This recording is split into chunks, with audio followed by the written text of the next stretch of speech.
Now it is. There we go. Thank you, Nick. You're welcome. All set. Okay. Good evening, everyone. Welcome to the Economic Development Committee meeting for October 28th for Bronx Community Board 8. I am Nick Fazio, Chair of the committee. I want to welcome everyone from the community, as well as fellow community board members, committee members, and distinguished guests. Thank you for attending. We have a very full agenda and some important topics on the table, so we'll move as quickly as possible so that everyone has an opportunity to participate. I want to ask everyone to mute themselves if you haven't done so already. Please use the raise hand function for questions or comments. If you are given the floor to ask a question, please do so in the most efficient way possible. We will take a quick roll call of committee members, but I also want to welcome our new committee members to economic development. Once we complete roll call, if the new members would kindly remain unmuted and give us a brief introduction, I think that would be greatly appreciated. Vice Chair Isema.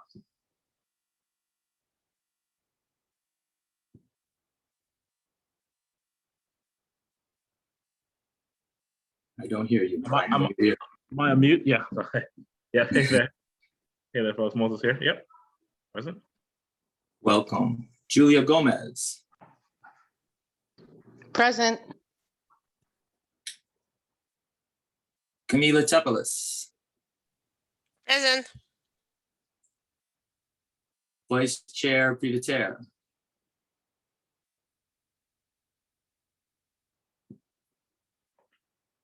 Are you here?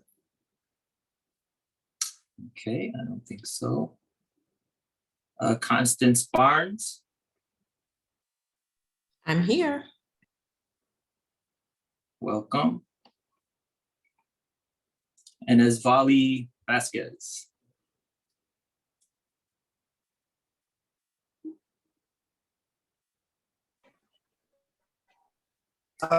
Believe this is me.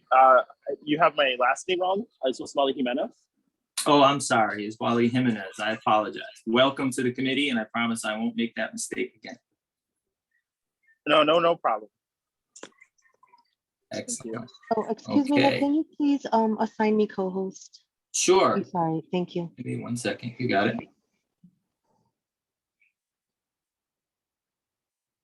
There we go.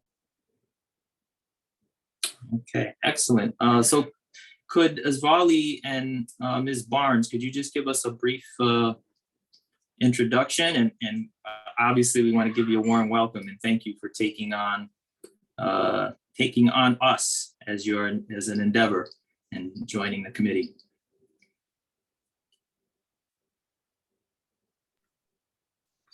I can jump in if that's okay. My name is Constance Absolutely. Barnes, and I am I've been a resident of this community for about 3 years. I'm a New York native. I lived in Atlanta for a little bit. I'm a CUNY graduate with a degree in economics. So I found my home over here in this committee. I'm currently the director of a nonprofit here in the Bronx. We provide technical training to adults and youth. I work in the workforce development space. So again, hoping to connect here to some of the work that I'm doing to just make sure that our community and the students that I serve have access to opportunities and understand what's happening in the Bronx so that they can help the Bronx grow. Excellent. Welcome. Thank you again. And you're in the right place. And Esvali?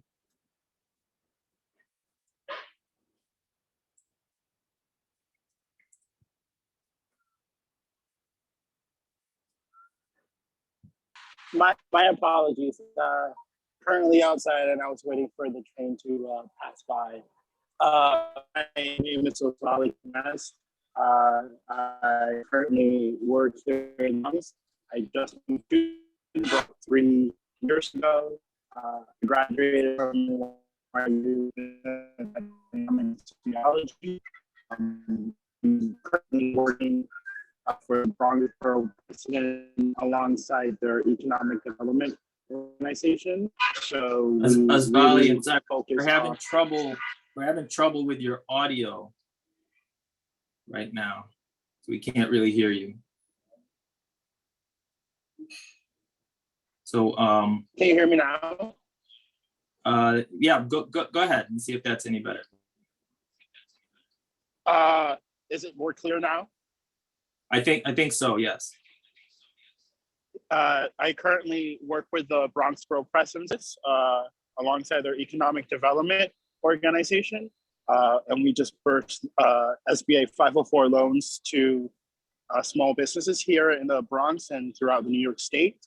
And I'm excited to join the community board and help more Bronx businesses thrive, especially those that belong to our community here at Community Board 8. So thank you. Excellent. Welcome to the committee. And again, thank you for taking on this role, this leadership role in the community. Next, I want to welcome and quickly introduce, and then we'll move into the first order of business, which is approval of minutes. I want to welcome our distinguished guest, Commissioner Navardo Lopez from Department of Transportation, will present on the permanent outdoor restaurant program. External Affairs Director Andres Pazmino from NYC Hospitality Alliance is here. Thank you for coming, Mr. Pazmino. SBA Deputy Director Sylvia Rivera is here to speak about the Hurricane Ida Disaster Assistance Program. Most of the people on the committee know Sylvia, so Sylvia is a regular, so we're glad to have her back as always. We also have Jutan Hortzman from DCP that will be included in the conversation regarding the permanent outdoor restaurant program. And last but not least, we have Edu Marmalejos, the proprietor of One Yoga for All, who will be giving our small business owners report. Thank you all for coming. And the next item of business is the approval of minutes. Has everyone on the committee read the minutes? And is there any discussion?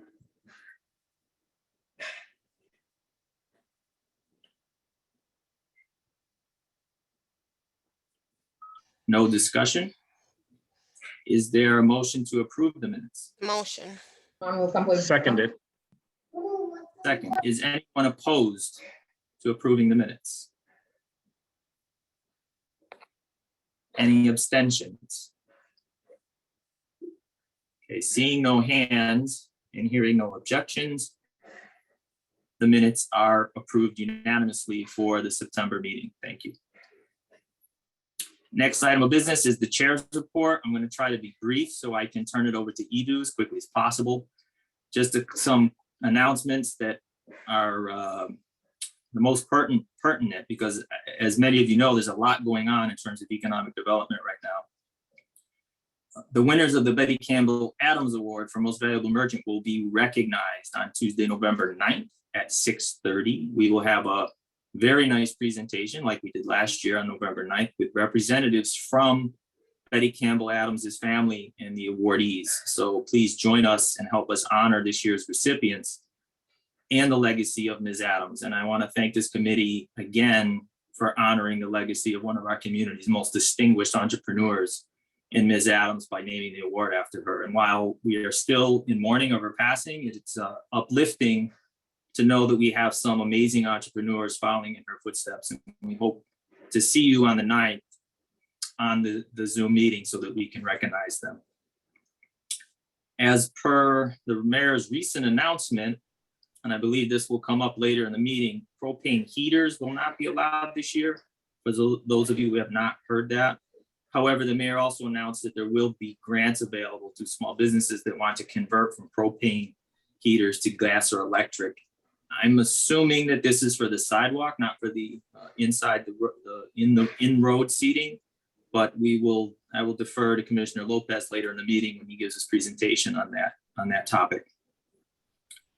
The City Council Committee on Small Business will be holding a public hearing tomorrow at 10 a.m. pertaining to Key to NYC, the vaccination mandates for customers of indoor dining establishments and fitness facilities.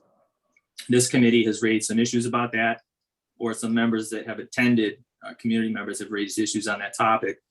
In the meantime, you can go to the live stream, council.nyc.gov, I believe, live stream, to view the council hearings.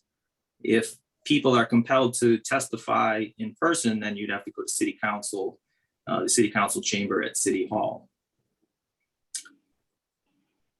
The NYC Pandemic Relief Small Business Grant Program is still open. I spoke with the Empire State Development Corporation about this because there were some questions that some business owners had whether they're eligible, and their response was just apply anyways. There's money out there. Apparently they've made the requirements less restrictive because the money was not being allocated.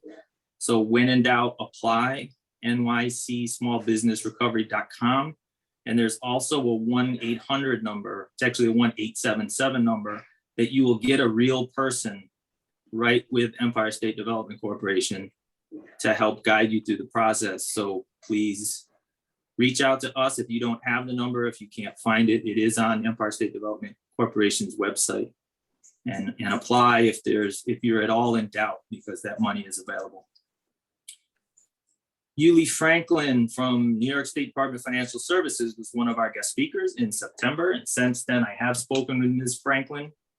We should get the official word on the Banking Development District application for Ridgewood Savings Bank in Van Cortlandt Village by mid-November. We are cautiously optimistic that we will get that application approved.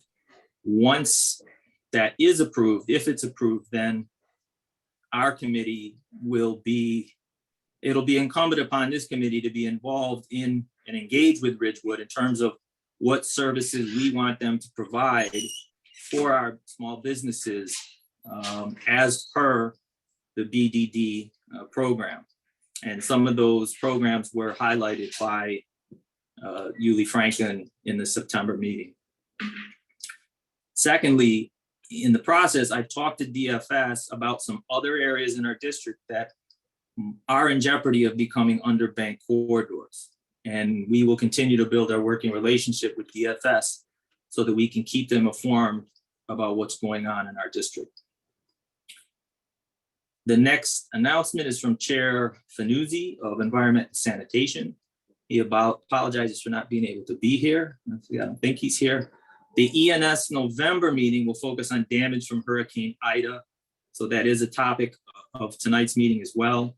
That meeting will be on November 15th. That is the ENS Environment and Sanitation Committee. And again, thank you, Sylvia Rivera from USSBA for coming this evening to talk about Hurricane Ida disaster recovery programs for Bronx small businesses. And lastly, the Entrepreneur Assistance Center will be commencing an intensive training program next week for Harlem and Northern Manhattan businesses, and they will be joining us at our next meeting to discuss the program and schedule the spring program that is specifically set up for Bronx businesses. And I think we might have Randy Norfleet from the Empire State. I'm sorry. It's funded by Empire State, but is the Entrepreneur Assistance Center. And before I conclude, Randy, I'll just give you a couple minutes to just briefly tell us, because I know you're going to come back and give us a full presentation. So Sure. we want to just fill us in on that, because I'm sure I didn't do it justice. That's okay, Nick. Thank you for inviting me. I appreciate the opportunity. This program is actually one of the programs of the Bronx Women's Center. We're offering what's called the Entrepreneurship Assistance Program. And Bach, I work for Bach. I'm actually a director at Bach. This initiative, we have two centers, one in Harlem and one in the Bronx. And really the essence of this program is to work with entrepreneurs as well as new business owners and really helping them evolve or either start their business based on a very structured approach using something called the Business Model Canvas. So currently what we're doing right now is we're actively in recruiting mode, And there are information sessions, actually one's taking place right now. I jumped off that call to get on this call. And we actually have an information session coming up on Tuesday, and that will be in English. So we're running the information sessions in Spanish and English. And there'll be a total of 2 offerings of these programs, one in Harlem and one in the Bronx for the fall. And then there'll be another 2 being offered in the spring, again, one in English and one in Spanish. But when I come back, Nick, I can give you guys more details. Excellent. But we're actively recruiting for the first cohort for the, excuse me, for the fall. And we're slated actually to start early November. So we're moving very quickly and very excited about the opportunity. Yeah, very exciting and very wise choice by Empire State Development Corporation to fund this program. I think it's going to be excellent, and it's so awesome that finally the Bronx gets something special for the Bronx, right? When we're not last on the list, which it happens all too often. So Yeah. Looking forward to working with you, and we'll make sure that we're going to connect you with our small businesses. Absolutely. Okay. Thank you. Is there any questions regarding the chair's report before we move on to the small business owners report? Please raise your hand, make yourself known otherwise.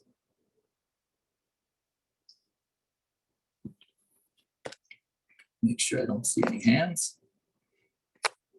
Okay, excellent. The small business owners report will be given by Edu Marmolejos, proprietor of One Yoga for All. And I'm just gonna, I believe you have some slides, correct, Edu? That you want to share? So I'm Hi, gonna see Nick. if, Yes, I do. I'm gonna see if I can plug you in here. Just give me 1 second.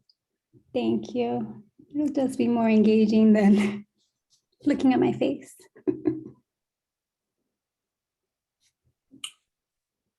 Okay, I think you have screen share capabilities, if I'm not mistaken.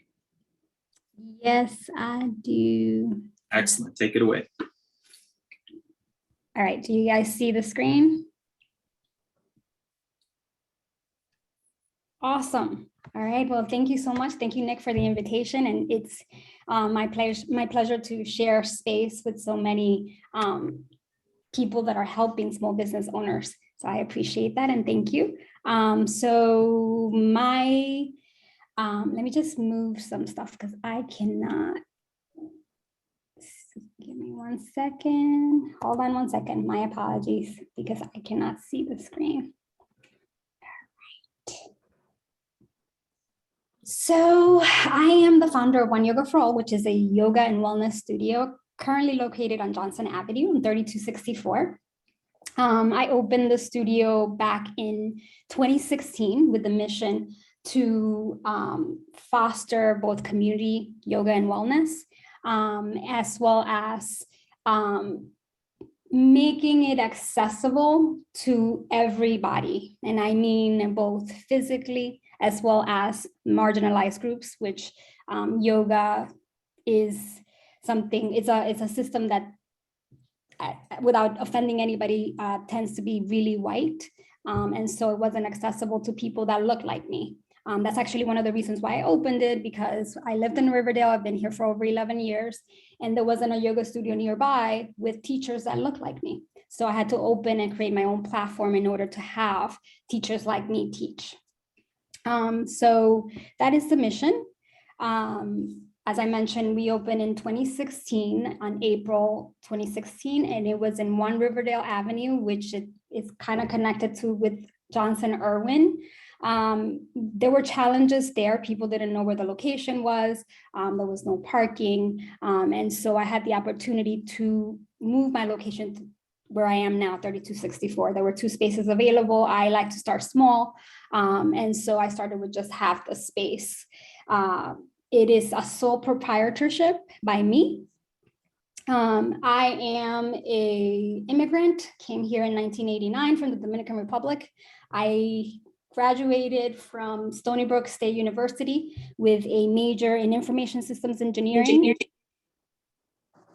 I'm sorry, I don't know if that was just me, but I graduated with a major in information systems engineering, double major in Spanish literature, and minor in Latin American and Caribbean studies. I practice product management, product ownership, which is user experience, user-centered specific, creating or contributing and collaborating with others and providing a user experience or user-centered product and services. I'm also an advocate for diversity, inclusion, and equity. And so I include all of this because all of that is part of what I offer as part of the One Yoga for All brand. I collaborate with others, yoga teachers as yoga contractors to provide that as a community. And we offer that through workshops, group classes, teacher trainings, community. So what I put in the community umbrella is offerings that are accessible. So it's donation-based, pay what you want, community classes, which are later donated to the community. Any local charity, the last time that we donated it was pre-pandemic and it was to the Riverdale Senior Center. As well as my last initiative of community, which is to facilitate, now that I have double the space, to other small business owners that don't have the privilege that I have of having a mortar and brick. So I committed to offer my space for small business owners, and we have a pop-up. Our second one is going to be this Saturday, actually. So that's me, and this is where we are today. I don't work with words much, so I hope this particular drawing draws a better picture. So I was in the process of expanding back in November of 2019. So once I moved into the 3264 location, which is where I am now, we were doing so incredibly well that every weekend our classes were full. And so it deemed for a expansion. I signed the lease, I think it was November or December 2019. I think November, December, January, and February even were the best months in the 5-year history of the business. And then, as you all know, we got shut down. Since then, we moved quickly to Zoom, which has been maintaining us, and we were able to sustain some of our clients. And so this is where we're at today. I think the quality, the offerings, the experience and quality, because I just did a survey with everybody at the end of 2020 to see where we were at, and also to ask what people were asking for, what Zoom working for them, how was that experience? And they validated that our offerings are on point. Our experience, what we offer to them, and the quality of the teachers and the classes and the workshops is great. So there is no problem there. Also, the wellness talent, meaning the yoga contractors that I work with, as well as psychotherapists for sound bath and all of these wellness modalities, again, it comes with the quality. The expansion has been so beneficial. I think some of the feedback that I got in the past was that the space was too narrow and people felt uncomfortable. And so after pandemic, since the mindset has changed where they need bigger the space, it has really, really helped. The generosity from the community, and by community, I mean the landlord, who has been super flexible with negotiating the rent, knowing that we're not getting 100%, not even 70% of revenue, has been super generous with us in the rent. Clients have been buying packages without asking, and one of them didn't even use it. It was just a donation. People have been coming for classes. Without that generosity, I wouldn't be here. I would not be able to continue to pay the teachers. I would not be able to teach. So this is where we're at today, but I just want to make sure that I call out the generosity of the community, including the landlord, because I wouldn't be here. I wouldn't be able to pay 100% of the rent. We're not getting 100% of the revenue anymore. The loans of PPP, as well as the EIDL, which I got approved for in a second round, has been helpful. So I am grateful for that, but I am more grateful for the help that I got. Thank you, Nick, through Sobro.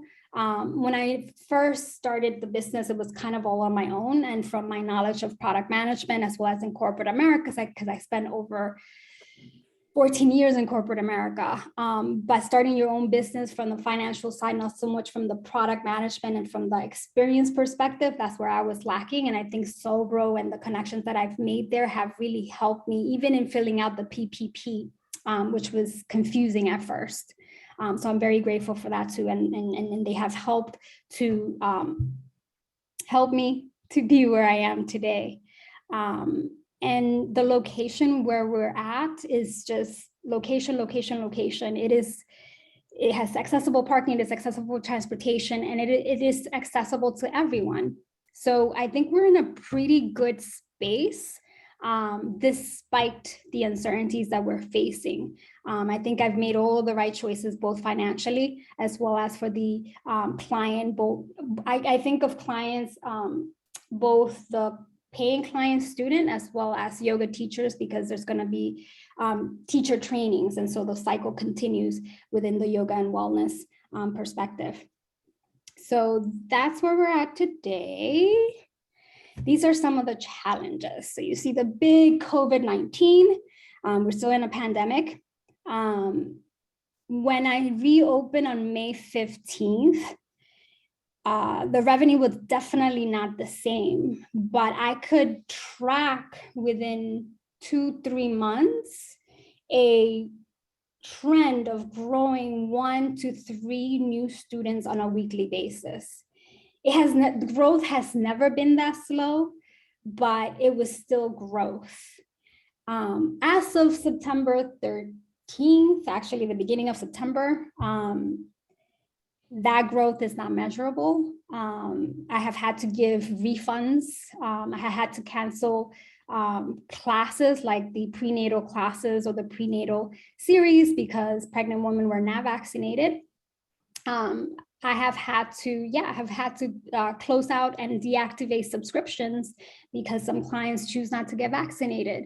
So I think we started in August where it said that the Bronx was at 49% vaccinated. Based on my business, I don't think that was ever true. And so I'm still facing the unpredictability of there is just random growth. One week I may get 1 new person and I will not get a new person for the next 2 weeks. So that's the second pyramid, and that's the second challenge there. So I am a small business owner and I started everything with my own capital.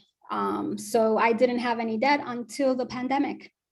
So now I have PPP debt, EIDL, and everything that has to be returned. And wellness considered a luxury. That's also affecting us right now. It's always been the case.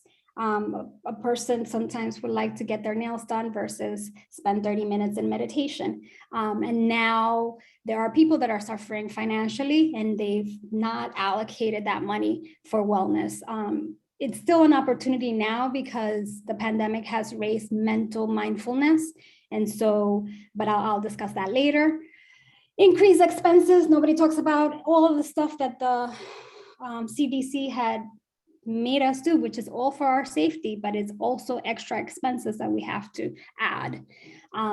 Because the predictability and the growth has been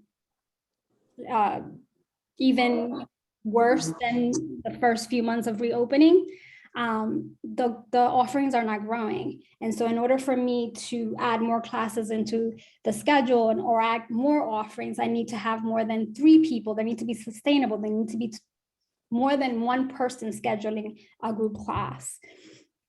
Also, during the George Floyd, a lot of ugly things rose or has risen, and it was stuff that it was on the underlayer, but that's also affecting the yoga industry right now. Certain yoga studio owners took advantage of their Karmi students. Certain yoga owners were super racist, and all of that is popping up as well. So that's also a challenge. Not necessarily for me, since I started as a Black Indigenous people of color. And I specifically, that is one of my missions, to cater to marginalized groups, but it's definitely hitting the yoga industry. And there's gray boxes for marketing, which has always been the case or a challenge for me since inception, and is a lot smaller now because initially when I opened my business, I was also a full-time in corporate America. I didn't leave my full-time job until November 2019 when the business was doing extremely well. And so I didn't have the time for marketing, but now it's been there, but I still need it just a little bit smaller. And so these are some of the challenges. Some of them have been existing, but as you can see, COVID-19 is overwhelming, as well as some of the choices and some of the mandates of the state. But I like to focus on the opportunities. So there is an opportunity right now. There is an opportunity because we're in a wonderful location. I certainly didn't want any other businesses to close, but a lot of yoga and wellness studios have closed, and so that presents a market share increase opportunity. I'm trying to get some sound. Where's the sound? Hey, Catherine, we can hear you. Okay, where's the sound? I don't I'm gonna know. try to mute you. I don't Sorry, know. Edith. Give me 1 second. You are viewing. I'm trying to get the. There we go. Go ahead, Edith. Sorry about that. That's okay. And so, and as I had mentioned it before, yes, there's been some call outs of the yoga industry, which were necessary, but at the same time now being enveloped in so much trauma that the pandemic is, is causing, it also has brought up the awareness of the need for mindfulness and wellness. So I know that once hopefully we healed a little bit from that trauma, I think people are going to start to come in to the studio a little more. If the law remains that the vaccinated should be the only one that is serviced, I think that the SBA or someone or the government officials, whomever should have taken into consideration that is affecting revenue. And it's not just my yoga studio. I am in contact with other yoga studios. We don't compete. And also restaurants, and it has been affecting it. It hits the bottom line, and there hasn't been any, at least that I know, and it could be my ignorance, any other help. So resources should be provided for that, in my opinion. Also, there now with the open, and I think I put it in part of the challenges, now with the open dining. So I'm next to Eco Salon and next to a cafe. And so they have the space and customers are constantly. So if I were a business like a restaurant where I don't require quiet at all times, then it wouldn't be any problem. But the garbage has increased, but I'm grateful that Eco Salon takes care of blowing it out on a daily basis, which I appreciate. But now I'm constantly dealing with, if it's not the mall staff cafe moving the tables in front of the storefront, which the landlord makes me responsible for the sidewalk. And so the noise has increased. And at the end of every class, we have 10 minutes of Shavasana where everything is supposed to weld in. It was already noisy, but now the noise has been added to it. So I've escalated some stuff to the landlord, but I think also as part of the open dining, I think that whomever's in charge of that organization should try to state or figure out how the liabilities and risks of these dining spaces don't spill over to other small businesses, which is a noise disturbance right now. Hello? Yep. I'm sorry, no, I was hearing somebody else. Yeah, I just muted them. Okay. So despite all of the uncertainties that we are currently having, I am grateful for the generosity of the community, especially the landlord. And I am grateful for the community, the clients, and both the teachers and clients. And I think that if we're able to figure out how the the vaccinated or increase the vaccination or figure out how to get more people in. And it's not from my perspective, because my marketing is more than it has ever been in the 5 years that I've been open. I think that would definitely help. And if we're able to pass this, really survive this really, really low dip, I think there's a lot of opportunities. I think we're in a position, in the best position we've ever been business-wise, because of the location, because I have not ever been full-time allocated to my own business, and I've been doing that now. So there's a lot of love there, and a lot of seeds have been planted that are already flourishing. But there is a lot of financial uncertainty. Thank you, Ido, for that very comprehensive report. Gives us an idea, sort of a look into the world from your business perspective, which is excellent, and we really appreciate it. Does anyone on the committee have questions for Ido? I see one hand, Camila Tepelis. Hey, Edu, thank you so much for being here and making such a substantive presentation. I really loved so many of your comments because they reflected on experiences of other similar business owners coming from a minority perspective, from a female-owned perspective, and it's a hot issue all over the city, but here in Community Board 8, very much so. So again, much appreciating your openness and straightforward way of sharing your experience. One quick question I had was whether you considered certifying as a minority and woman-owned business, both with the city and the state. I do think that there is a new concern at city level for mental health, for services, even for children, in terms of reducing stress and kind of teaching children a more comprehensive sort of wellness approach to growing and challenges and education and everything. So I would, if you didn't consider this, I would strongly advise you to pursue this process or start learning about it, because I do feel like in the future there might be opportunities very suitable for you to not only bring people into your studio, but to you going out to people, particularly children and youth, that may very much benefit from your philosophy and overall sort of style. So just wanted to suggest that. And again, thank you very much for being here. And thanks, Nick, for finding her and bringing her over. Thank you, Camelia. I really appreciate all your suggestion. It's not an excuse, but because again, I was in my full-time job until November 2019. I had heard of the minority board certification. I had heard of it. I'm like, I had even bookmarked it, but I never pursue it. It wasn't until I met Nick Fazio and he introduced me to Sobro that I am now like actively looking out for all these, not just organizations, but also certifications. So I had started to look into it, but now you've definitely put that fire. So thank you.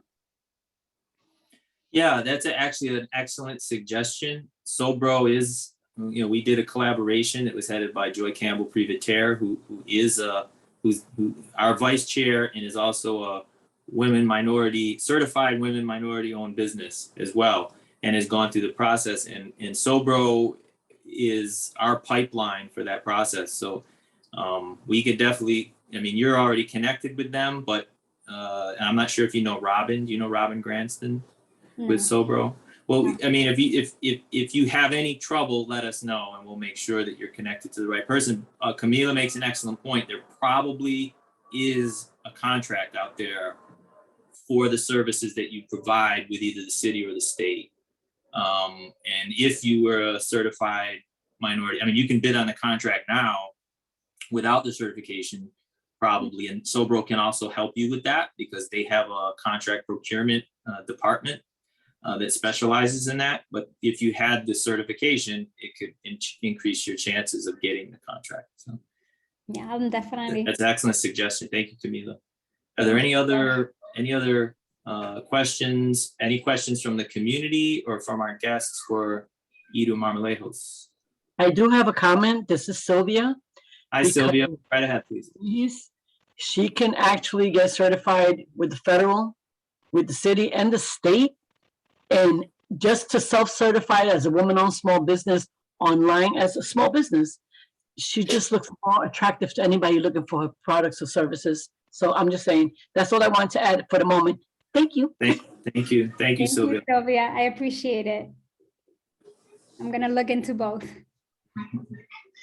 Okay, thank you. I don't see any other hands. So again, I want to thank you. Good luck with your business. It sounds like you are moving forward on a number of different levels despite all the obstacles that have been put in your path. So that is the mark of a successful entrepreneur. Every day is different, and it's certainly a roller coaster ride, as I can attest to. So good luck and thank you again. And hopefully you'll come back and join us. Maybe we'll get you to give us another report in the spring, and hopefully things are going better for your business at that time. Hopefully. Thank you so much. I really appreciate this time. Thank you. Thank you. Thank you. Okay, next we have Permanent Open Restaurant Program, POR. Commissioner Navarro Lopez from Department of Transportation. Commissioner, thank you once again for all your hard work on this program and for taking the time to meet with us this evening. Thank you very much, Nick. And I'm going to share my screen. And just give me 1 second. Hold on.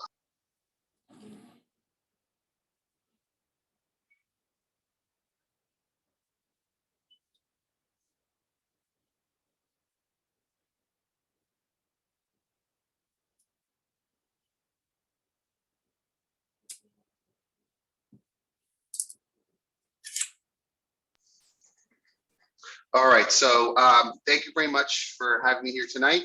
My name is Navarro Lopez. I'm the Bronx Borough Commissioner for the New York City Department of Transportation.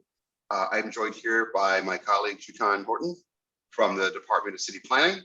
And I'm going to talk today about the Permanent Open Restaurant Program.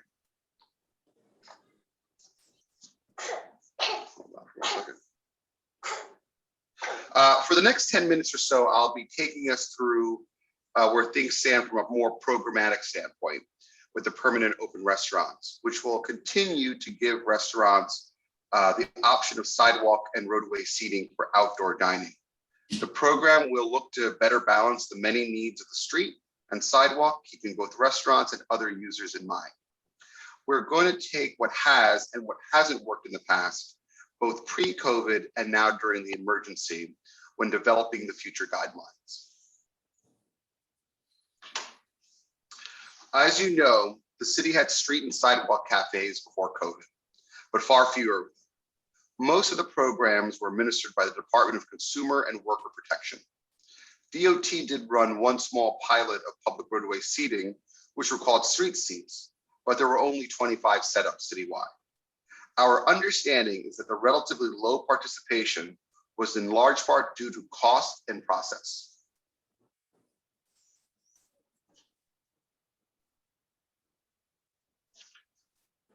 Oh, hold on, I think of course, hold on, let me hold on 1 second. I skipped ahead.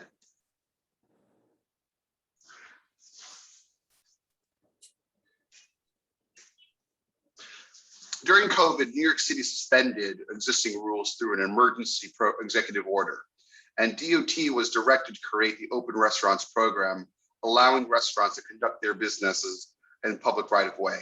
Since the launch about 1 year ago, over 11,000 restaurants have participated, which have helped save about 100,000 jobs.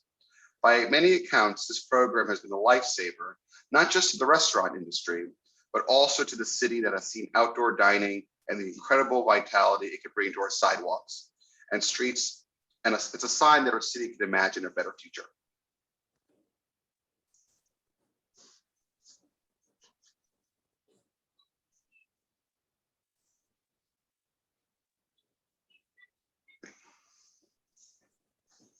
Of course, there have been successes and challenges over the past year.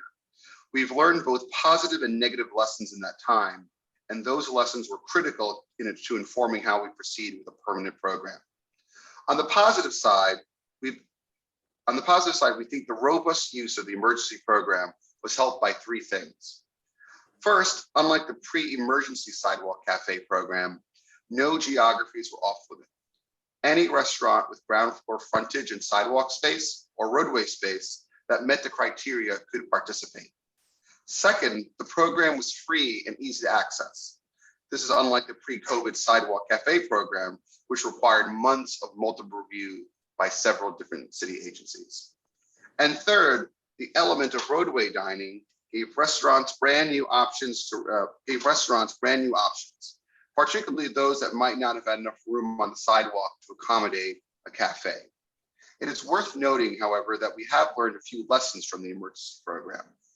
First, the speed of the program and the speed of the rollout, the speed of the rollout and the fact that the program was built from scratch under emergency circumstances created some confusion. As DOT learned about operating a program like this, and the program was extended by the mayor into the winter months, some of the guidelines had to change along the way to keep everyone safe. Second, throughout the program, DOT learned more about the challenges specific to the roadway seating and its interaction with the roadway.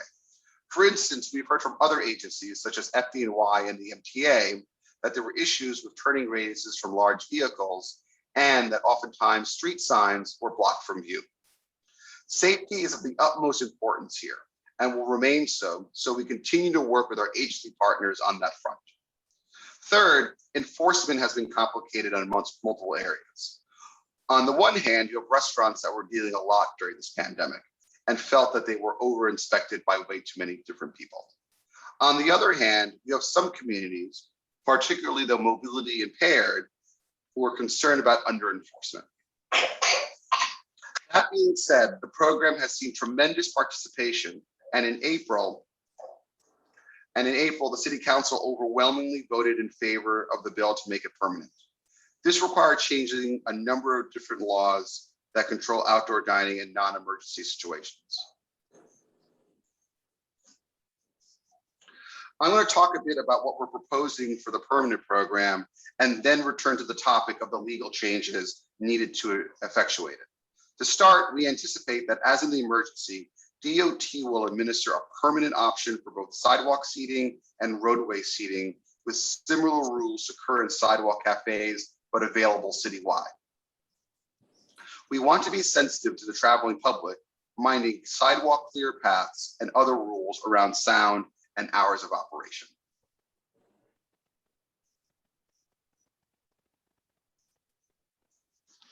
One final, specific design guidelines will be very clear and will revolve around these principles that balance the use of the sidewalk space by a restaurant, but maximize experience of openness and activation to the general public.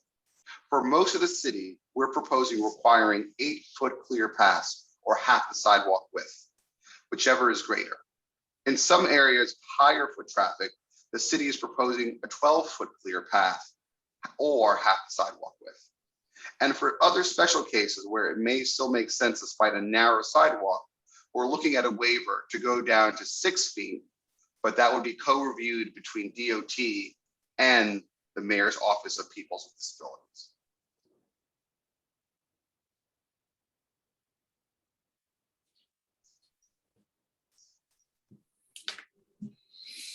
Switching gears, we think the introduction of the roadway option is a tremendous new opportunity for the restaurants, especially those who may have narrow sidewalks. The city is working on how this will be set up permanently, but we will have setups in parking lanes, except prohibited zones, maintain public safety, have clear guidance on enforcement on sound, and comply with ADA requirements.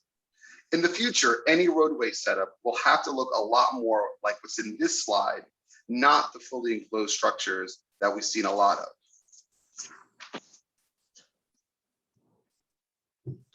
The city is proposing that the new program will not operate during the colder months, but with some opportunity for a hardship waiver that would allow restaurants to keep their setups in place. For now, all restaurants will be able to keep operating uninterrupted through this upcoming winter season. In looking at both moving the legal authority to run the program to DOT and in creating new processes for the roadway setups, the city is looking to streamline the review process as much as possible, while leaving in place the essential roles of agency and public review. To make this permanent program a reality,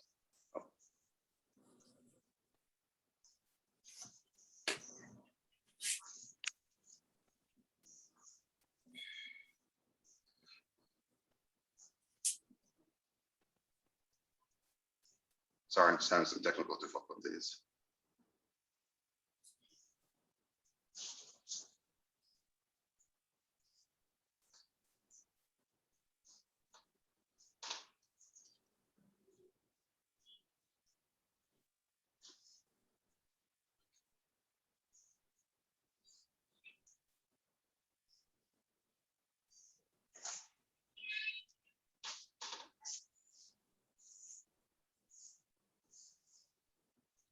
To make this permanent program a reality, 3 steps are needed to advance it. First is a removal of locational prohibitions through zoning. It's the key to unlocking the full citywide universe of applicability and consolidating control and accountability for the program under a signal agency. We are also working with the City Council, who strongly support this program, to enact appropriate legislation which will update the laws governing sidewalk cafes, and then create a new set of laws and rules to govern roadway cafes. Following zoning and legal changes, we anticipate rulemaking that formalizes many of the program's design and application details, and then open up a formal application window for the new program. Though we are beginning a process of developing the future program, the current emergency program is expected to be in effect as is for the next 1.5 years. The expectation is that restaurants will have ample time to transition into a new process if they choose to, with minimal operational disruption. Changing zoning is the first critical step to making this program permanent. But as you can see on this timeline, there are multiple steps to developing a full program. Each steps welcome public input and review.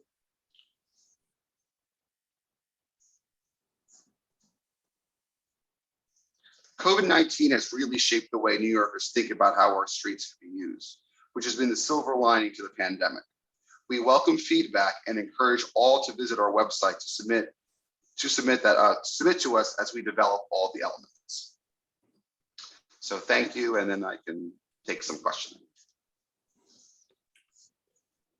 Thank you, Navardo. I'm gonna nominate you for the City Official Multitasker of the Year award this year. That was quite impressive. That, gave that presentation. This is my daughter, Julia, Where you who's co-presenting with me today. I know what it's like. Any questions for Commissioner Lopez? Vice Chair Sema. Alrighty, hey there, Nick, and definitely agree on that request for that award. That was awesome. my inspiration. So a quick question. You noted towards the end there, you noted that as you develop these plans, as you finalize these plans for the permanent roadway and street cafe, that the emergency order you think will stay in effect for the next 1.5 years. If that's the case, that means we're gonna get another winter in that process. Do you anticipate that even next winter that the current structures will be allowed to stay, or do you think this will be the last winter that these current more like bulky structures will be allowed to stay on the roadways? We're hoping to go back to have get a permanent program ready. Let me go back here to the slide. Our goal is to do this by 2023. So right now, a decision hasn't been made about what will happen next winter. As we get closer to that, then I think we'll be able to make a decision as to whether or not we will allow for that to happen, or if that's when the transition process will begin. But I think we have, a lot of time before that decision is made. Thank you. Thank you. Any other committee members with questions? Committee members. So Navardo, I have a couple of questions. One is on the sort of collaborative process that was explained by the press release from DCP and DOT that will involve certain agencies. Some of the apprehension that I've heard about this program is that it will be sort of completely run by DOT without other agency input. And then we have this sort of collaborative process in terms of designing the program. So could you discuss that briefly for everyone? Sure.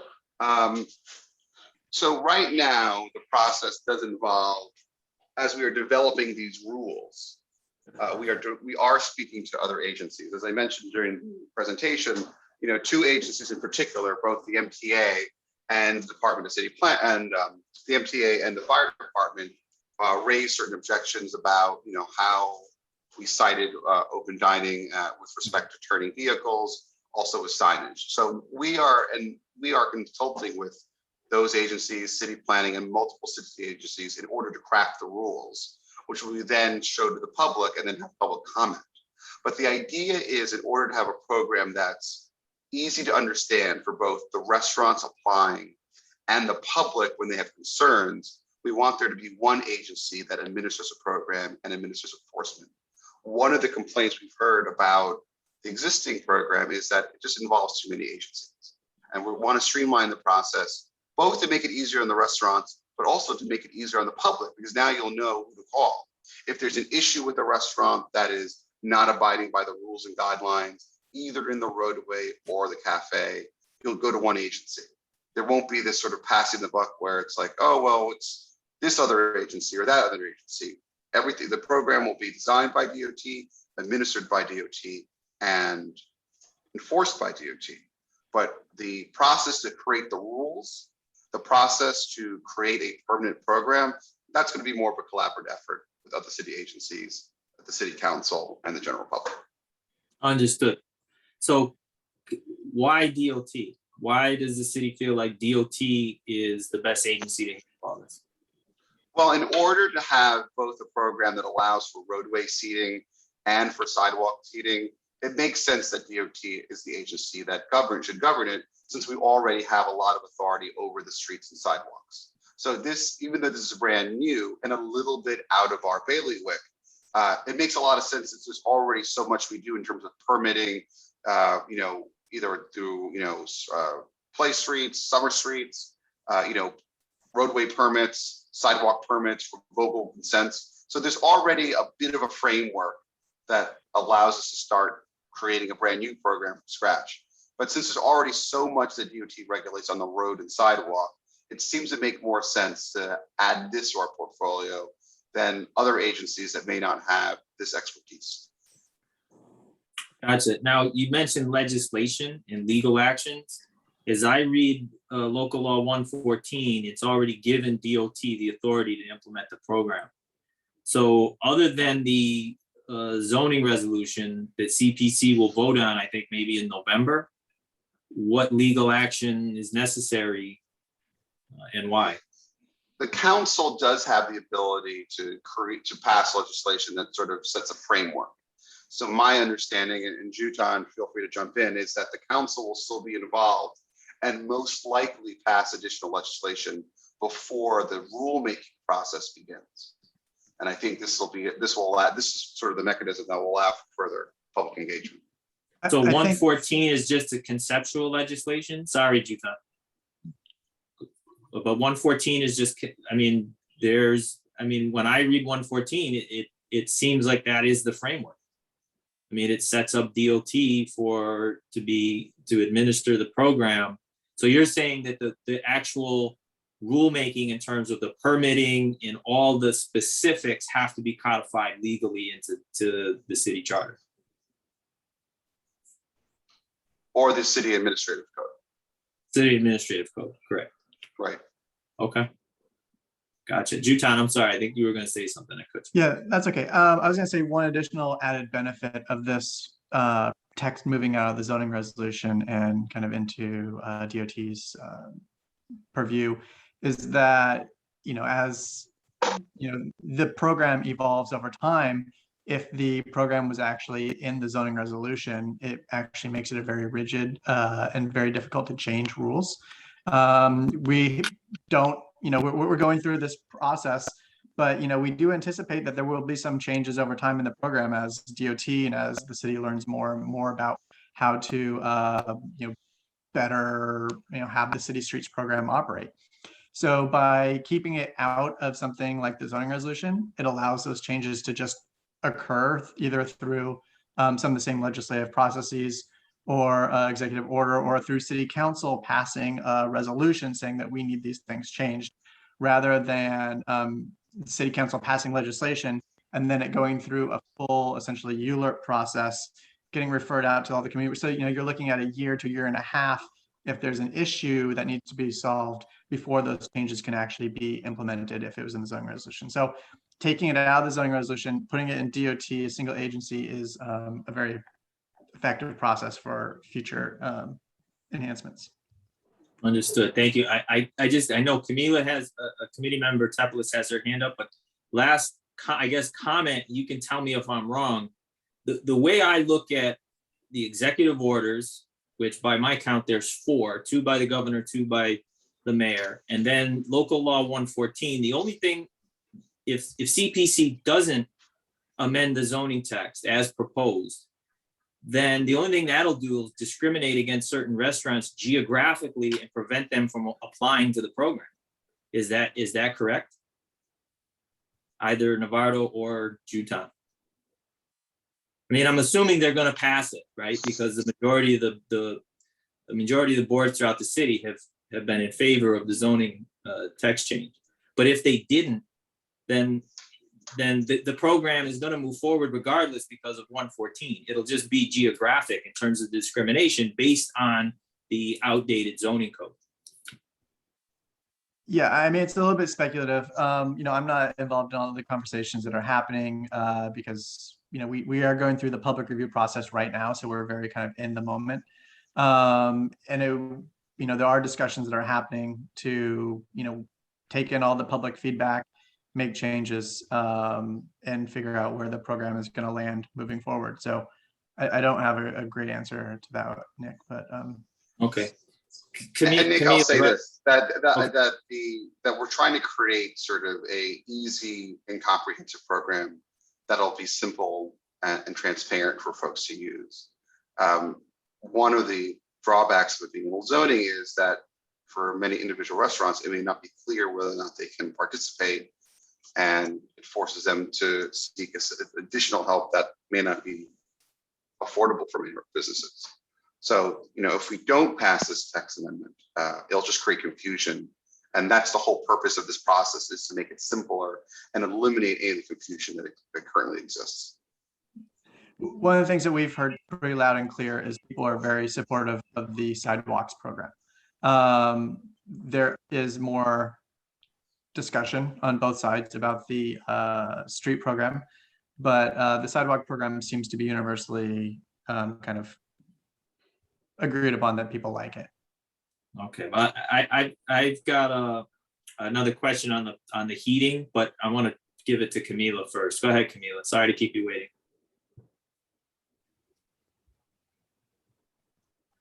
Camila, you there? You're muted, Camila. I think you're muted. Yes. So thank you, Commissioner. Even though I saw this presentation about 7 times now, I think from you in our different areas of intersection, I gotta say this was the most exciting, but not because of the presentation, but because of the presenters. So that was very nice, and kudos to you. My question was regarding a point you just touched upon right now, as far as the additional resources required in the conditions where the new program will be very similar to the former Sidewalk Cafe program, in the sense that likely there will be a cost of obtaining a permit for usage of the public space. And I think Juton kind of alluded to it a little bit in maybe a traffic transportation meeting in the past, but I wanted to ask whether the fee structure is already known, or you guys play with numbers, and if you estimate it would be more affordable than the former program, or kind of along those numbers, because we do know that the former program was fairly cost prohibitive and very process intensive, as you already said. So the fee structure has not been determined yet, but one thing that it's fair to say is that we are looking for this program not just to be simpler in terms of how you apply and clear how you apply, but we're not looking to create a huge barrier of entry through the permitting fee. We went from 1,000 participants in sidewalk cafes before COVID to 11,000. I think the goal of the permit program is we may not have all 11,000 because the permit program won't be as easy and it won't be free, but we're going to be a lot closer to 11,000 than we're to 1,000. That's something. encouraging. That's But something that, I'm sorry, Nick, I just want to finish and say that the fee structure, that is something that, will be revealed in the months to come. Thank you. Thank you. Excellent question. Thank you, Navarro. Now, just before I turn it over to the community take questions from the floor, in terms of the heating, now we've talked about sidewalk and in-street. Both sidewalk and in-street are being conceptualized as seasonal at this point. And does that mean that sidewalk will, the mayor is offering grants to convert from propane to electric and gas, but then we might have a seasonal program that will make that obsolete, and then the city and the businesses will have just wasted their money. So could you help clarify that for us? So the sidewalk cafes will be year round. Okay. And the roadway, it's the roadway cafes, which will be seasonal. Okay. So if you have a permit for a sidewalk cafe, it's year round. Mhm. If you have a permit for a roadway cafe, it'll be seasonal. And that is because it'll help us with snow removal and oftentimes roadway repaving. And so we want there to be sort of a regular schedule to this, where everyone participating knows every year at a certain time, I need to pack up shop. That's why we're no longer, it's part of the reason, not the only reason, but it's part of the reason why we're no longer going to allow fully enclosed structures. We want whatever is up on the roadway to be safe, to allow for clear sight lines, but also to be relatively easy for businesses to take apart and store. So the conversion grants now, and I won't fault you if you're not aware of this, because I think this was sprung on everybody with no heads up, because nobody that I knew anything about this. But the grants right now that they're talking about will be granted to businesses that want to convert on the sidewalk, or will that pertain to in the roadway as well? I'm afraid I don't know how the grant program works, so that's something I would have to defer to somebody else. But I'm not clear on how that works. Well, again, you're not alone, because you're probably the fourth person I've asked in the last 3 days, and nobody seems to know. But that's something that we really should get that information to our businesses before they start to plan. I mean, even this information, and I know that you know this, but the propane heaters were impossible last year. If you wanted one this year, you had to order it in the spring. And now last week, the mayor comes and says, you can't use them anymore. So there's got to be business out there that now have propane heaters that they can't use, that have been on back order from July probably. So, in terms of offering grants, that's great. But I think our businesses need to know whether these grants and the conversions are going to be sustainable under the new PRO program. Because otherwise the city just wasted its money, and businesses, if they go beyond the $5,000, which I suspect they will by a lot, they're going to have wasted their money, other than the utility that they get between now and then the phasing in of this program. So maybe they get a winner or two out of it. I don't know, maybe that pays for it, maybe it doesn't. But I think that's something that people should know, and businesses should know before they go and make that conversion, and invest that time and money into conversion from propane to gas or electric. And then they should know if that's going to be allowed in the street or not, or if that's just going to be a sidewalk thing. So my understanding is that propane will not be allowed in the sidewalk or the street. Right, but that was just as of last week. Right. But what I'm saying is, what about gas and electric? I think the mayor's statement only pertained to propane. I understand, but what I'm saying is what will they be allowed in the POR program, in the permanent outdoor restaurant? That I don't know right now. I think that's still something that is under discussion. So a lot of I mean, I think it's important to understand that right now we don't have, I'm not coming tonight with a draft proposal.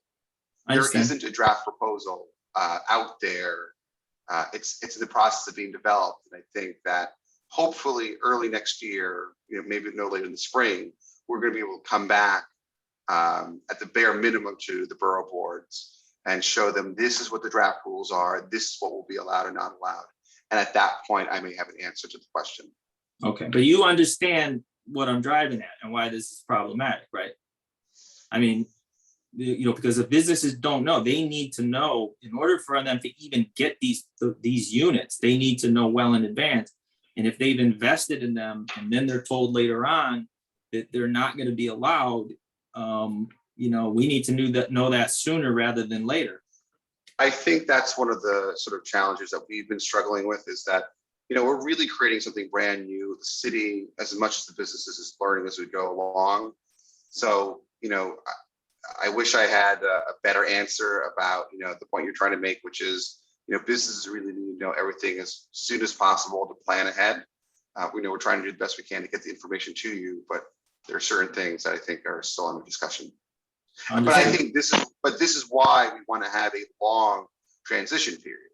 Like the purpose of having a transition period that will last until 2023 is that when we do announce the permanent program and when we do finalize those rules, businesses will have ample opportunity to see the rules, understand what that's expected of them, and then make the appropriate changes, as opposed to just flipping a switch and saying, okay, tomorrow a temporary program is over, we're now switching over to the permanent program. The purpose of this long sort of transition period, which is going to last 1.5 years, is to give folks time to adjust. Understood. Yeah, that's exactly right, Navarro. I was just going to reemphasize that point, as well as saying that between the transition period, getting the public feedback now, and then also throughout the process, and then also the flexibility to modify the rules, not being in the zoning resolution, is a number of opportunities that, as we find better ways of doing things, that it can be implemented into those rules. So Nick, if I may chime in, this is Andres with the New York City Hospitality Alliance. I just also wanted to support, Nivardo and also Judon. I think the best way to think about this is, in a way, it's like taking it day by day. As of now, yes, electric and natural gas heaters are allowed. Propanes are not going to be allowed, per the order that the mayor said, a couple of days ago. But now, unlike last year, there's going to be a longer process that the DOT is leading. And I'm telling you, coming from a trade association like the Hospitality Alliance, our restaurants, they want to know what that ultimate,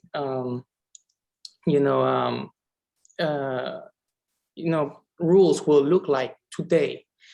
But I think it's also important to respect the process and get there as soon as possible, like sooner rather than later. And I know the DOT is doing a pretty good job on trying to define those rules sooner than later. Understood. Edu, sorry to keep you waiting. I appreciate your patience. Oh, no. Thank you, Andres. This is great information, so I appreciate being invited and hearing all of this. Thank you for the presentation, Navarro. Maybe I missed it, but I know for the sidewalks cafes, you specifically mentioned that the noise level needs to be under control, but I don't remember seeing that for the roadway cafe. And is that also still within the confinements of the dining space or expanding beyond that? And so my concern is the noise level.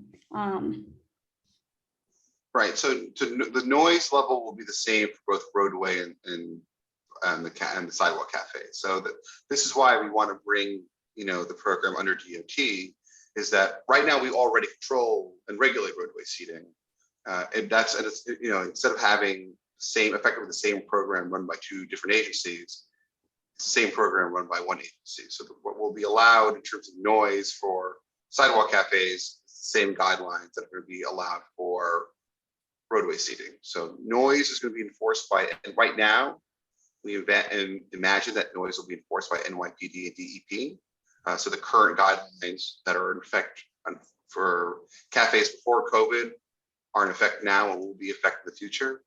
Something I want to remind everybody is that no amplified sound will be allowed in the current program, nor will it be allowed in the permit program.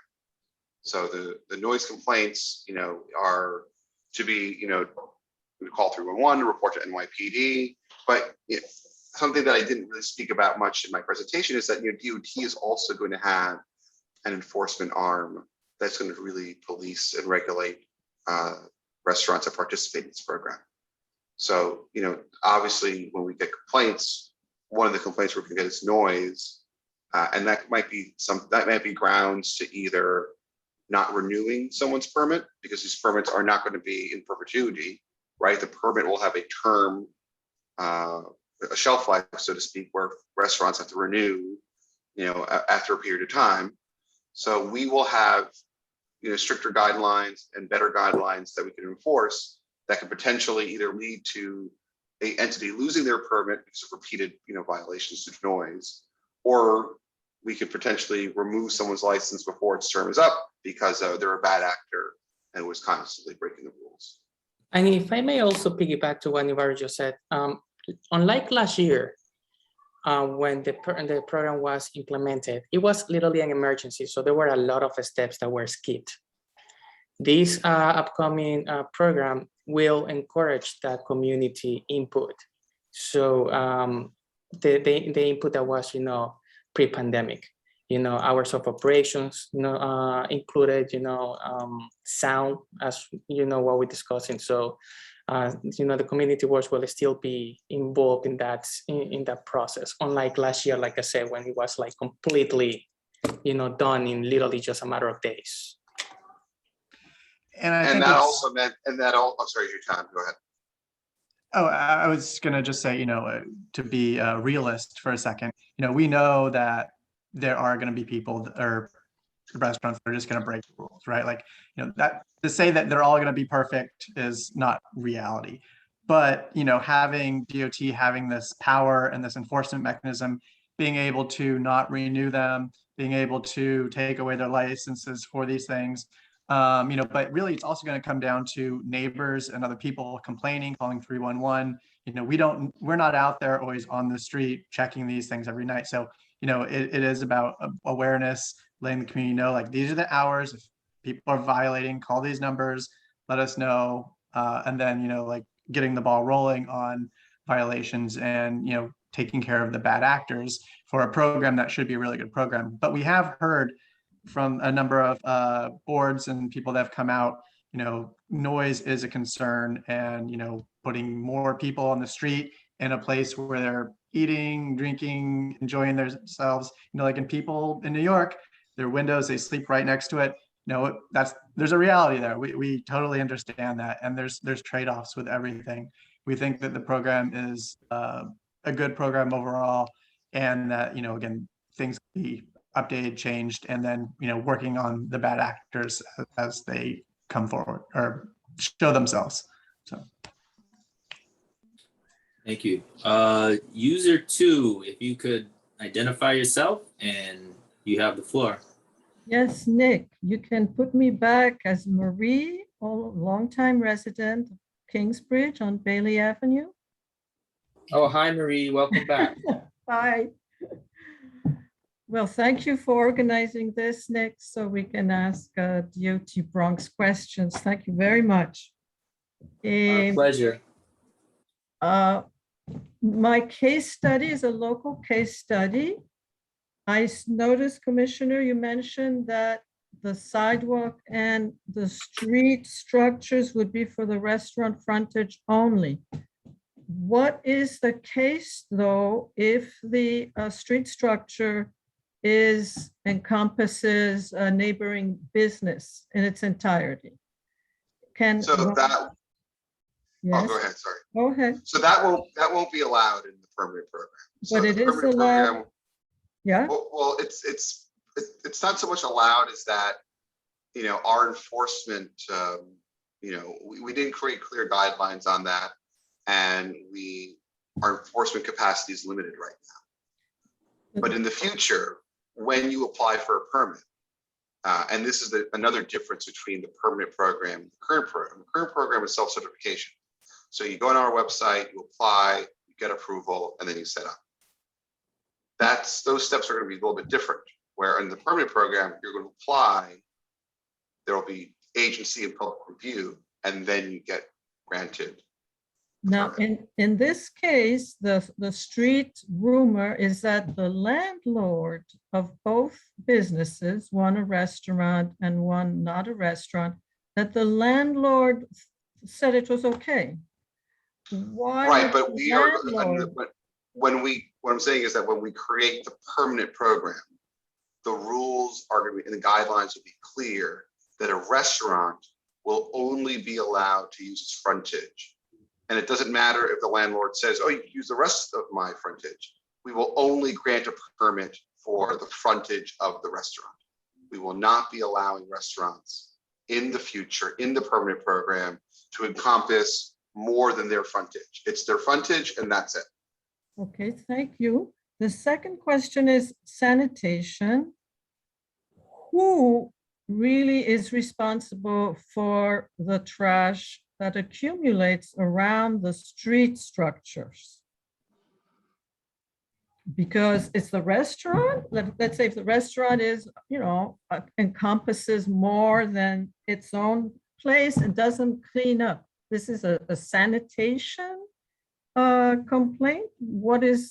Is sanitation picking up the trash generated by the outdoor street structures?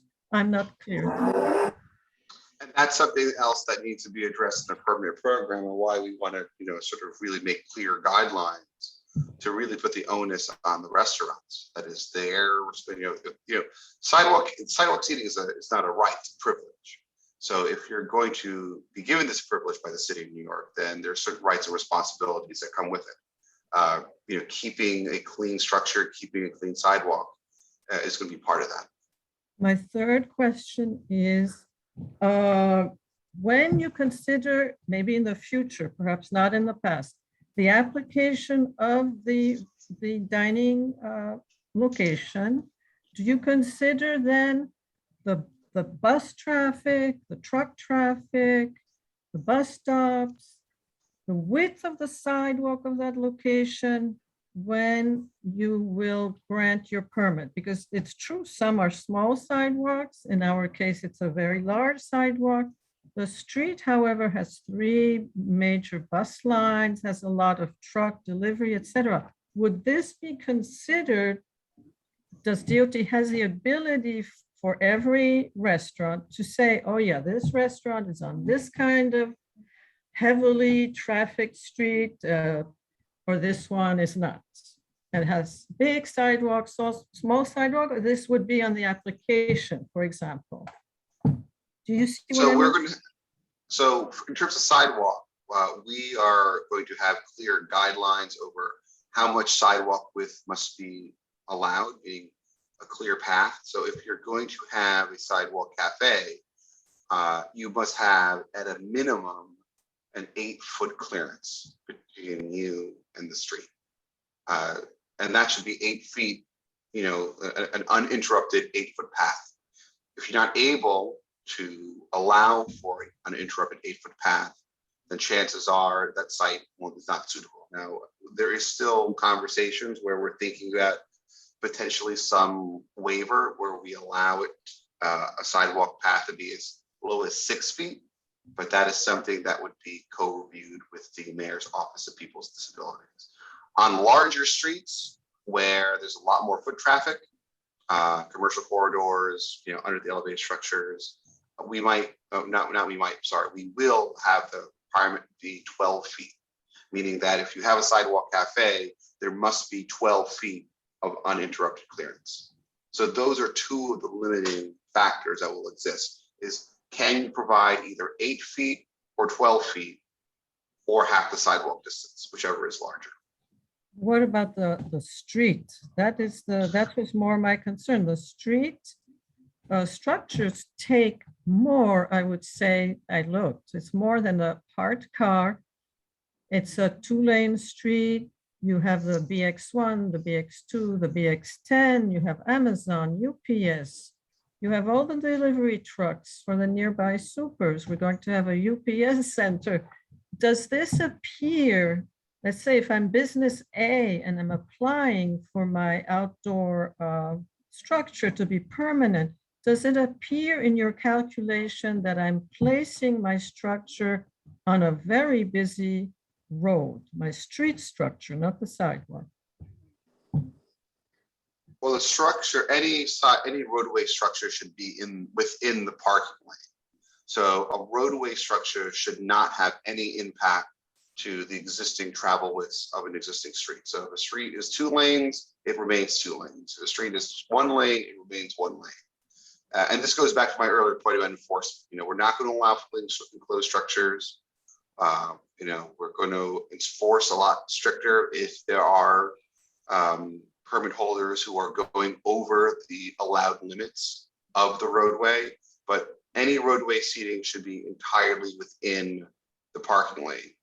It also won't be allowed in front of bus stops. It won't be allowed for hydrants, 15 feet in each direction. If there's an existing loading zone, it won't be allowed there. If there's a bus lane, it won't be allowed there. So any place right now where it is illegal to park, basically, will not be allowed. It's not allowed now, and it definitely will not be allowed in the permanent program. But the structures should not be wider than the parking lane. And if they are wider than parking lane, then they will be subject in the future to a fine or violation, or potentially even revocation of their permit. So for now, things stay as they are until there's more thinking about and planning on the topic. Correct. Okay, and I will add a postscript: drainage. The street structure really do and can block the flow of water going to storm catch basins. Is this being computed in the designs to allow? Because if the street structure is closed, it presents quite an obstacle to the flow of water going towards the storm drain, therefore spilling over the sidewalk because it has nowhere to go in heavy rains, not a drizzle. So let me share my screen again. Give me 1 second.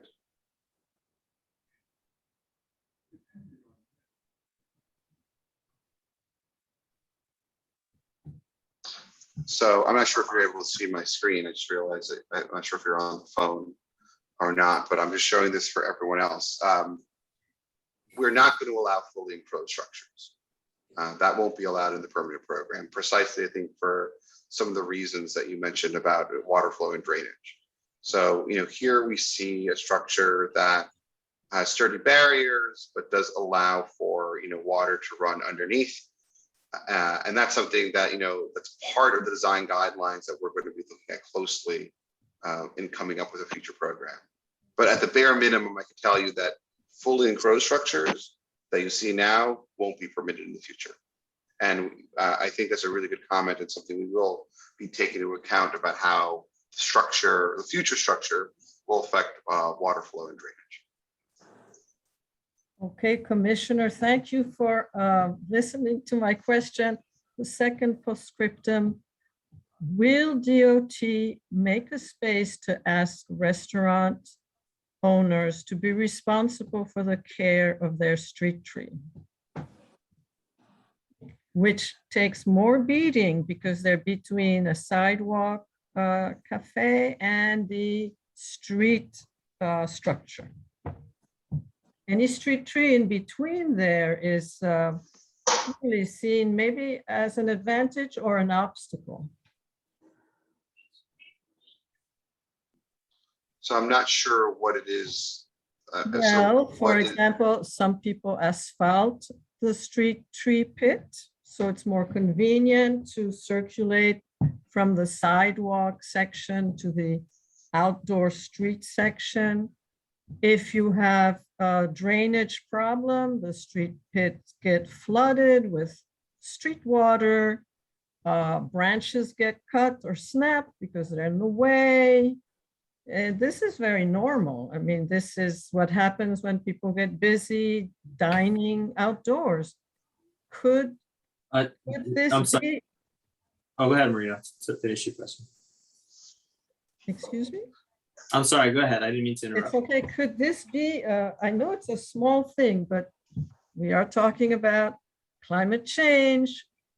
And I'm in an area where there aren't many trees. Could DOT consider, if this is all part of the plan, we have the sidewalk, we have the street, we do have street trees, which are for a resident, great.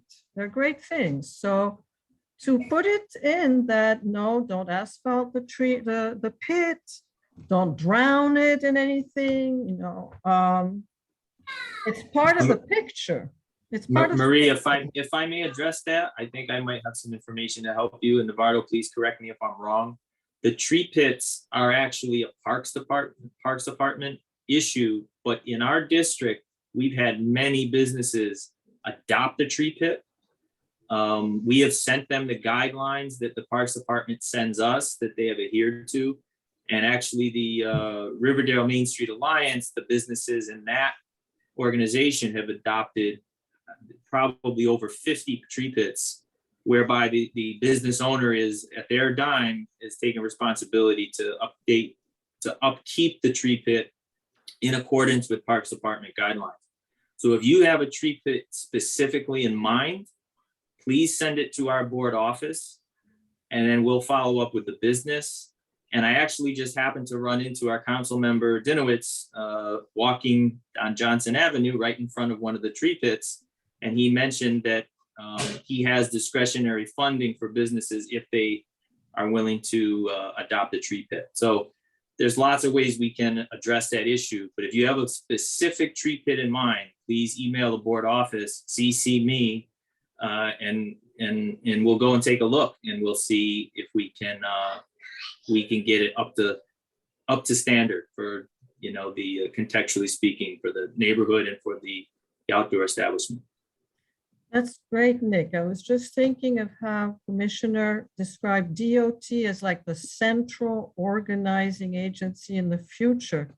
And it seems it would be, as a central organizing agency, why not include that too? Because it's part of the geography of outdoor structure. But thank you for your information.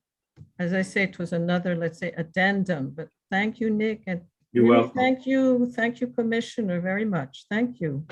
Thank you, I also Maria. want to point out that for the sidewalk cafes, with sidewalk seating, the sidewalk seating is only allowed adjacent to the restaurant.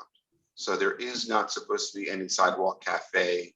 So if there is a street tree and it's usually it's close to the curb, the sidewalk seating should be at least 8 feet away from the street tree. And in some places 12 feet away.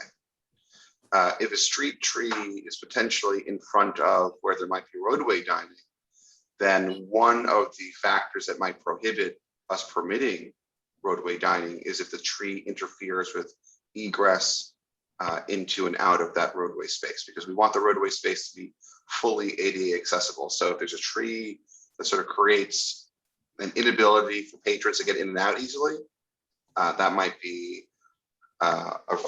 something that would prevent a location from getting it. But I think it's we're going to be looking at the geometry of streets. We're going to be trying to figure out how far away you need to be, how much of an entrance you need to allow. So those are still design features we're still trying to figure out.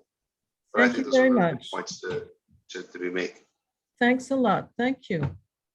Thank you, Maria. Are there any other questions for Commissioner Lopez or for Jutan regarding the permanent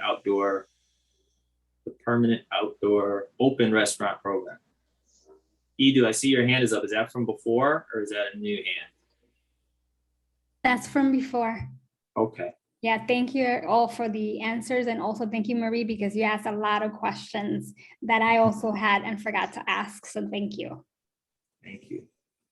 Okay, Commissioner Lopez, I can't thank you enough. We spent a lot of time on this issue, and Juton as well. But it is an important issue. I mean, this has been an incredible lifeline for many businesses and over 100,000 jobs. And actually, I think New York City Hospitality Alliance Director Andres Pazmino can speak to that during your presentation. And Andres, you can take it away if you're ready. Yeah, sure. Thanks a lot, Nick, for your time and also for your interest in this. Andres, before you start, I just want to, myself and Doris are going to sign off. Okay. Thank you very much. Everybody have a good evening. And if you guys need me again next month, I'm definitely available. That's fantastic. Thank you so much, Navarro. And thank you, Navarro. Thank you so much. Take care. Thank you. Compliments again on your daddy duties. Sure. Thank you. Yeah, it's a challenge when we have 2 under 2 because my wife was helping put our elder son to sleep, and so she came and relieved me of duty for Julia. Teamwork makes the dream work, huh? That's right. That's right. All right. Well, good night, everybody. Take care. Good night. I'll talk to you all soon. Bye-bye. Thank you, Commissioner. Good night. All right. So, Nick, thanks again for the opportunity to talk to the audience here. So my name is Andres Pazmino. I am the Director of External Affairs for the New York City Hospitality Alliance. For those who don't know or are not as familiar with the organization, we are a trade association representing over 2,000 restaurants and bars throughout New York City altogether. We obviously been a leading force with regards to the permanent open restaurant programs and the emergency open restaurant programs in 2020. And many other legislations and policies that affect the hospitality industry. I don't want to reinvent the wheel or to go over the same presentation that Nivardo went through, but I guess a couple of highlights that I would like to just mention that are very important is that the open restaurant program was literally a lifeline to many of the restaurants and bars around the city. We wouldn't have the city that we have now without that program. I want to commend Edu for being a small business owner, even though that doesn't mean she owns a restaurant or a bar, but she has a business. And being a business owner in itself takes a lot of courage, and a lot of that needs to be respected and also commended. So props to you for going your way. It takes a lot. And the same concept applies for the restaurant owners in New York City. It literally saved 11,000 to 12,000 restaurants around the city. It literally saved about 100,000 jobs throughout New York City. It's very popular. The mayor and the city council voted overwhelmingly in support of making the program permanent. Now, something that I would like to highlight is also that the program, as you see right now on the streets, will be tweaked, will be amended in many different ways throughout the process that Nivardo went through. We hope that process doesn't last until 2023. We want to have answers sooner rather than later, but at the same time, we also want to respect the process.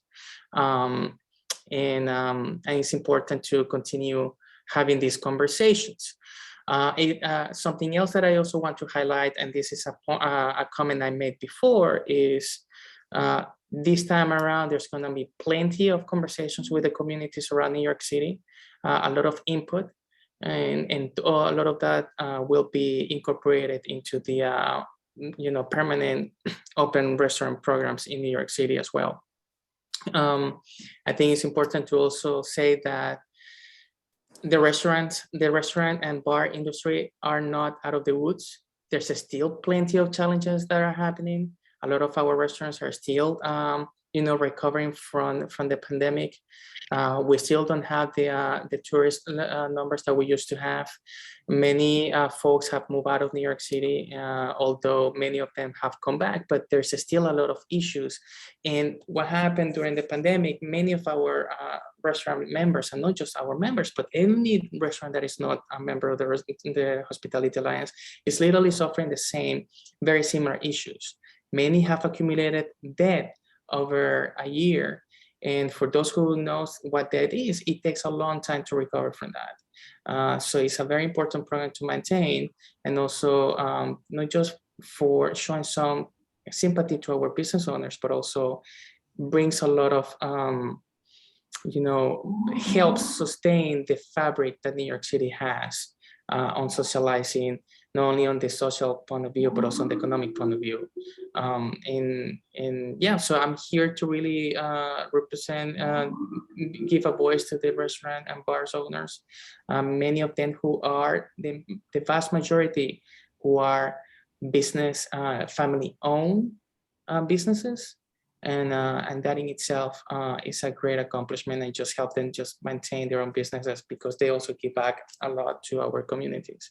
It's an important mission that not just the Hospitality Alliance tries to pursue day in and day out, but everybody else in the city should, support that mission as well. So with that said, happy to take any questions with regards to the state of the industry at this point, or anything else that you like to ask. Andres, thank you so much. And before I ask if there's any questions, I just want to thank New York Hospitality Alliance for all of the fast information that you're able to disseminate that is really important. And it is, it's very reliable, very succinct, and really appreciate keeping our restaurants in the loop the way the Hospitality Alliance has done throughout this pandemic. So thanks you and to Andrew as well for all the great work you're doing. Any questions? I do want to say, Nick, very quickly to your earlier point when you were talking about the heaters, what type of heaters are they going to be allowed? When is this going to be allowed? When there's all of these answers that we want to know sooner rather than later. We should definitely, I say this on the record, work together to really continue on keeping our communities appraised, as fast as possible. We see ourselves as partners of the city, and disseminating that information quickly is something that we take very seriously. So I just wanted to keep the door open to work together as time goes on. Yes, excellent. Very much appreciate your partnership throughout the last year and a half or so. Questions from the committee? I see Camila's hand up. Camila, it's good to see you. Hey, good to see you again, this time on this side of the Bronx. Well, on Zoom, really. Kevin is the only one that actually visited me at my office in another context I will not mention because it was before elections. Just wanted to ask you, you probably know there are a couple of large Midtown bids pushed an op-ed in New York Daily News very recently about the issue of homelessness and safety concerns on commercial corridors stemming out of a complexity of issues regarding an increased drug use throughout the city, matters of safety, matters of the bail reform that are impacting very much businesses, and what appears to be an overall increased environment of homelessness, as just sort of people loitering in commercial areas, in areas that tourists visit often, etc., etc. But it's also very strongly sort of calling the city to review its homelessness and shelter placement policies. And just in today's Riverdale Press, we have an article about a forthcoming shelter in North Riverdale on Broadway. And there's a whole conversation about how just Bronx feels like shelters get kind of dumped on the Bronx versus other neighborhoods. And I don't want to put you in a conflicting position here, but there's that overall conversation, right? About the impact of sort of social services and social needs on commercial corridors and on businesses. So I wanted to ask you, obviously, whether the New York Hospitality, how does the New York Hospitality Alliance positions itself, and also to comment a little bit about this, a little bit of, not in Manhattan, but then not in the Bronx either. And you see what I'm saying? Kind of how would the city approach this strategy? And I know that the bids associations discuss the whole rezoning and all the things and is favor of it. But again, there's many issues where we find different bids in like opposite, honestly, positions on this. So just wanted to raise that up to you for comment, if you may. Yeah, it's not the first time homelessness has always been a big issue, not just for restaurants and bars, but for everybody. It's a clear quality of life, issue that needs to be addressed. Same goes with crime, and any situation that really affects the quality of life. I would love to have a conversation, here, like maybe Nick, and this can be an idea for next meeting to bring the Department of Homeland Services to chime in. But a good approach here, and this is just an idea, really sharing with our small businesses, not just on restaurants and bars, but also any other business who has a storefront, information about homeless services and best practices, if employees or customers, are facing a situation like that, because, quite often people don't know how to handle the situation. And I think that might be an idea of how to work with the city to train, folks on how to handle situations like that. So that's just an idea, but it's definitely a quality of life issues that is affecting. Outdoor dining is obviously one of those things that, has been directly affected by that. So I think this is a longer conversation to have with regards to homeless services, but yes, it's affecting everyone. Thank you, Andres. Any other questions from the committee? And are there any, seeing no hands, are there any questions from the community or any other attendees for Andres from New York City Hospitality Alliance? I see Marie Kingsbridge. Hi again, Marie. It's not trees, Nick. I did not catch your name from New York City Hospitality Alliance. I'm sorry. Andres. Andres. Yes, ma'am. It's just the point that I have a lot of sympathy. I happen to like sidewalk cafes far more than out on the street, but in the restaurant industry, there's been, of course, the development of getting your customers through social media from many places. And just to keep in mind that the restaurants remain, however, in a neighborhood.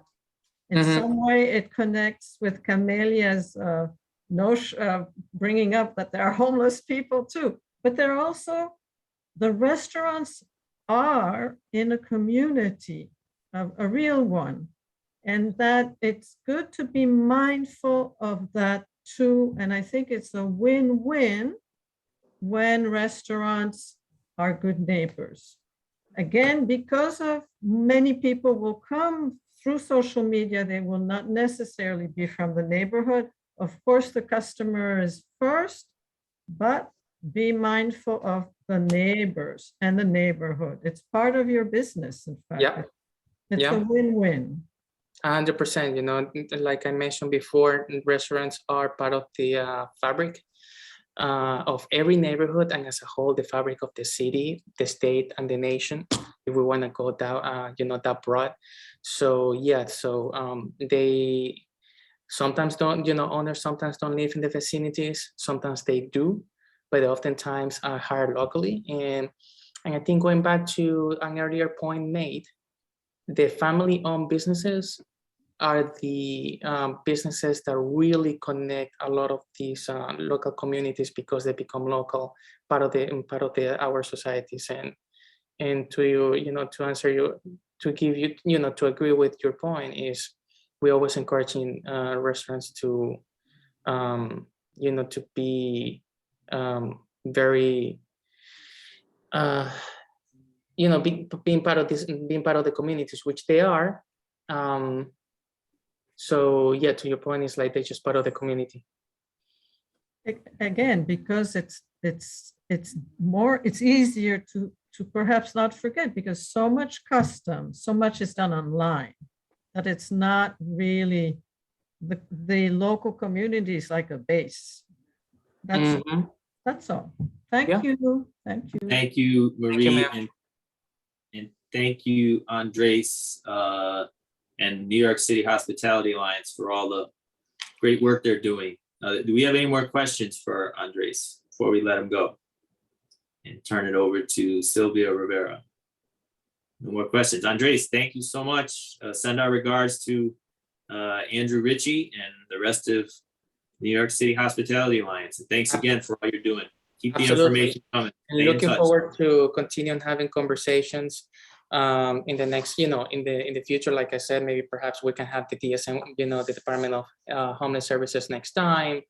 The fire department, because like Nibardo said earlier, even though at least within the context of the open restaurant program, even though the DOT is leading the process, that conversation also happens with many different agencies. So more than happy to entertain more conversations with other stakeholders.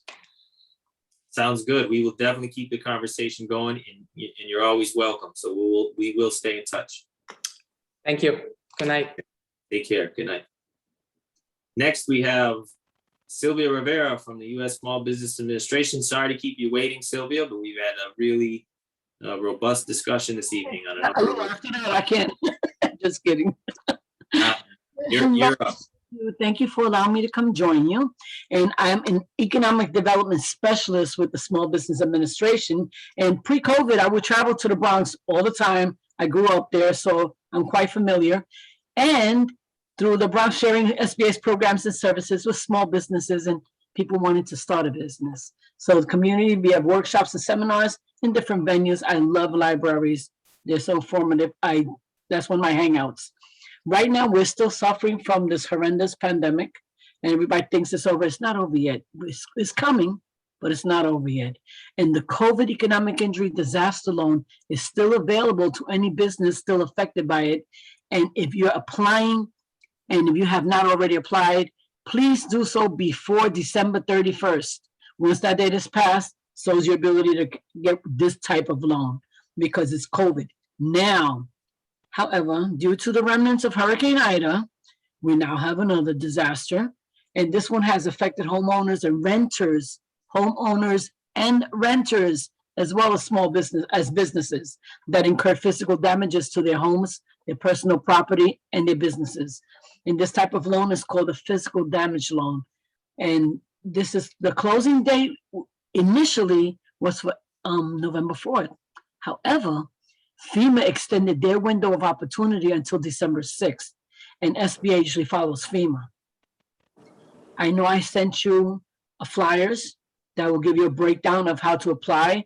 So businesses of all sizes, be they nonprofits, faith-based organizations, real estate, inventory, equipment, you name it, they're able to apply for a physical damage loan through SBA. And economic injury loans are for small businesses and most nonprofits, working capital, no physical damage needed to apply, because that's economic injury. That means you couldn't make any money. So the interest rates are as low as 2.855% for businesses and 2% for nonprofit organizations. The maximum loan for business and either or is $2 million. However, homeowners, and people really forget because it's small business, the Small Business Administration is not just about small business. This is disaster, affects everybody.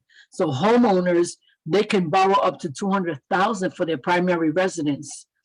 And homeowners and renters can borrow up to $40,000 for personal property, which includes, you lost food, you lost property, all kinds of clothes and everything, but you might have lost your car. So it has up to $40,000 to help you get a new car, or a car probably used, hopefully not damaged. And the interest rate is as low as 1.563%. And all the loans have repayment terms up to, not exactly 30 years, but they have up to 30 years. depending on your repayment ability. For businesses, homeowners, mitigation is available up to 20% of SBA's verified physical damage amount. Now, that's all that's in that flyer that I sent you, and you can share it with everybody, please. And the first step is to first register with FEMA at disasterassistance.gov or download the app or call 800-621-3362. Now, whenever there's a disaster declaration, FEMA comes in first and they give grants. They won't cover all your damages, sadly, but yeah, they give grants. And SBA, when you can afford to pay it back, they send you to SBA anyway. So then that's the second step. You apply with SBA. You visit any local disaster center to apply in person or receive one-on-one assistance from an SBA representative. And you can go online to https, well, you have the flyer, disasterloanassistance.sba.gov. Also, that toll-free number that I've known since 1977, 1-800-659-2955. That is the toll-free number for more information and to request a paper application if you have issues with the electric because of the damages. Now, this is all about the flooding that we had due to the hurricane that, sent out its remnants up here. And I don't know, they might declare something else now. So email any questions you have to Disaster Customer Service or to me, and I will send you information. And it's in Spanish as well. I speak a little bit of Spanglish, so I got that covered. Okay, por si acaso. And let me see, what else did I have for you? Yes, the different types of loan, the interest rates are fixed, and the credit requirements, credit history, applicants must have a credit history acceptable to SBA. The repayment, applicants must show the ability to repay all loans, and collateral is required for physical loss loans over 25,000. So if you have to go that high, and all economic injury disaster loans are over 25,000. And all, well, SBA takes real estate as collateral when it's available. SBA will not decline a loan for lack of collateral. However, you're required to pledge it if it's available. I have to say that. Anything else? Let me see what else. There's so many things that you can ask and I could answer, but I know it's late, guys, and I know I get in the sleepies. I know I haven't had dinner, but it's okay because I can live off my water. Sylvia, thank you so much. Really appreciate all the great work the SBA has done throughout this pandemic. And I was able to, I applied for the EIDL back and I didn't have to take it, thank God, but it was not a difficult process. And the SBA is really throughout, I've seen how the websites and the portals have gotten better and better and better. So kudos to all the hard work that you're doing to make this easier for us small businesses to apply. Really appreciate it. Are there any questions for Sylvia from the committee? Everybody's like, no, I don't want to talk no more. Any questions from the audience? First we got Camila. Sorry, Camila, go ahead. No, it's not really a question, but just to say kind of the same that Nick says, but also just to appreciate, Sylvia, how to say, because SBA used to have like a low profile prior to COVID, prior to everything, and just to appreciate how all of a sudden, now everybody knows about it, and also as the different financial mechanisms sort of kick into place, like you could see improvement on the website, easing the process, reducing the things, how at the beginning we had to explain everybody, even who you are and what you do, but then along the way how it became. So keep that like dynamism and flexibility and keep telling your people, you know what I'm saying? Because it really makes a difference for that little business out there that is like a mom and pop, or it's like a mom struggling to balance 50 million things, and then she needs to go through the website in 15 minutes, not in 5 days. So just wanted to say that we see and it's appreciated. The best part of that is that we have resource partners that help you, like the Sobro is one of our procurement technical assistance centers. So they help you with the application process. They help you with a little bit of everything, especially with the certification process. I just want to say that we have the Small Business Development Center. Damaris was on with the young lady from Bacarandi. They had to go another workshop that they were doing, but they said, please, beg my forgiveness because they're sorry they left. But we also have the Bronx Small Business Development Center, which is at Lehman College, and they speak multiple languages, I believe, and they're all there to help you. And I'm here, so anything you have to ask, you can always ask me, and I'll direct you to where you need to go. I've been doing it for about a minute. Thank you so much. I see we have a question from Marie. It's very short, Sylvia. Thank you. Did I hear you say that faith-based organizations qualify for an IDA disaster loan? Like a church community room being flooded? Yes. Oh, yes? You remember this, you see, people mistake this. The Small Business Administration does not mean that during a disaster, we only help small businesses. We help people that own homes and don't have a business, people that rent apartments, you know, everybody. We're not biased. We can't do that. Okay, I'm just saying. But for absolutely, yes, absolutely, nonprofits, working capital, do a little bit of everything. And it's even in Spanish. So I'm going to close that one out and go to the other one where it says the fact sheet says it actually helps nonprofit organizations. Absolutely. Businesses and small agricultural cooperatives. De todo un poco. And for the economic injury disaster loans, I know I've read it somewhere. I'm losing it in my old age. But we're here to help you. If you have any questions, you can always email me.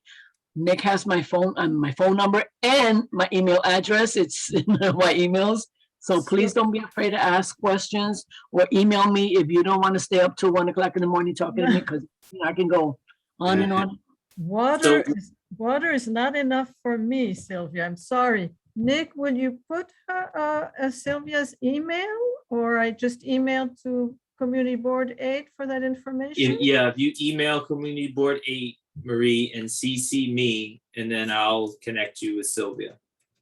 Nick, Okay. I also wanted, if you. possible, maybe you could just share it or put it in the minutes or whatever. Also, I'm sorry I'm jumping in, but Maria, I wanted to tell you, my church got a PPP loan, $50,000 that got forgiven. So absolutely, because churches have employees too, and they pay taxes or employment taxes on them too. So yes.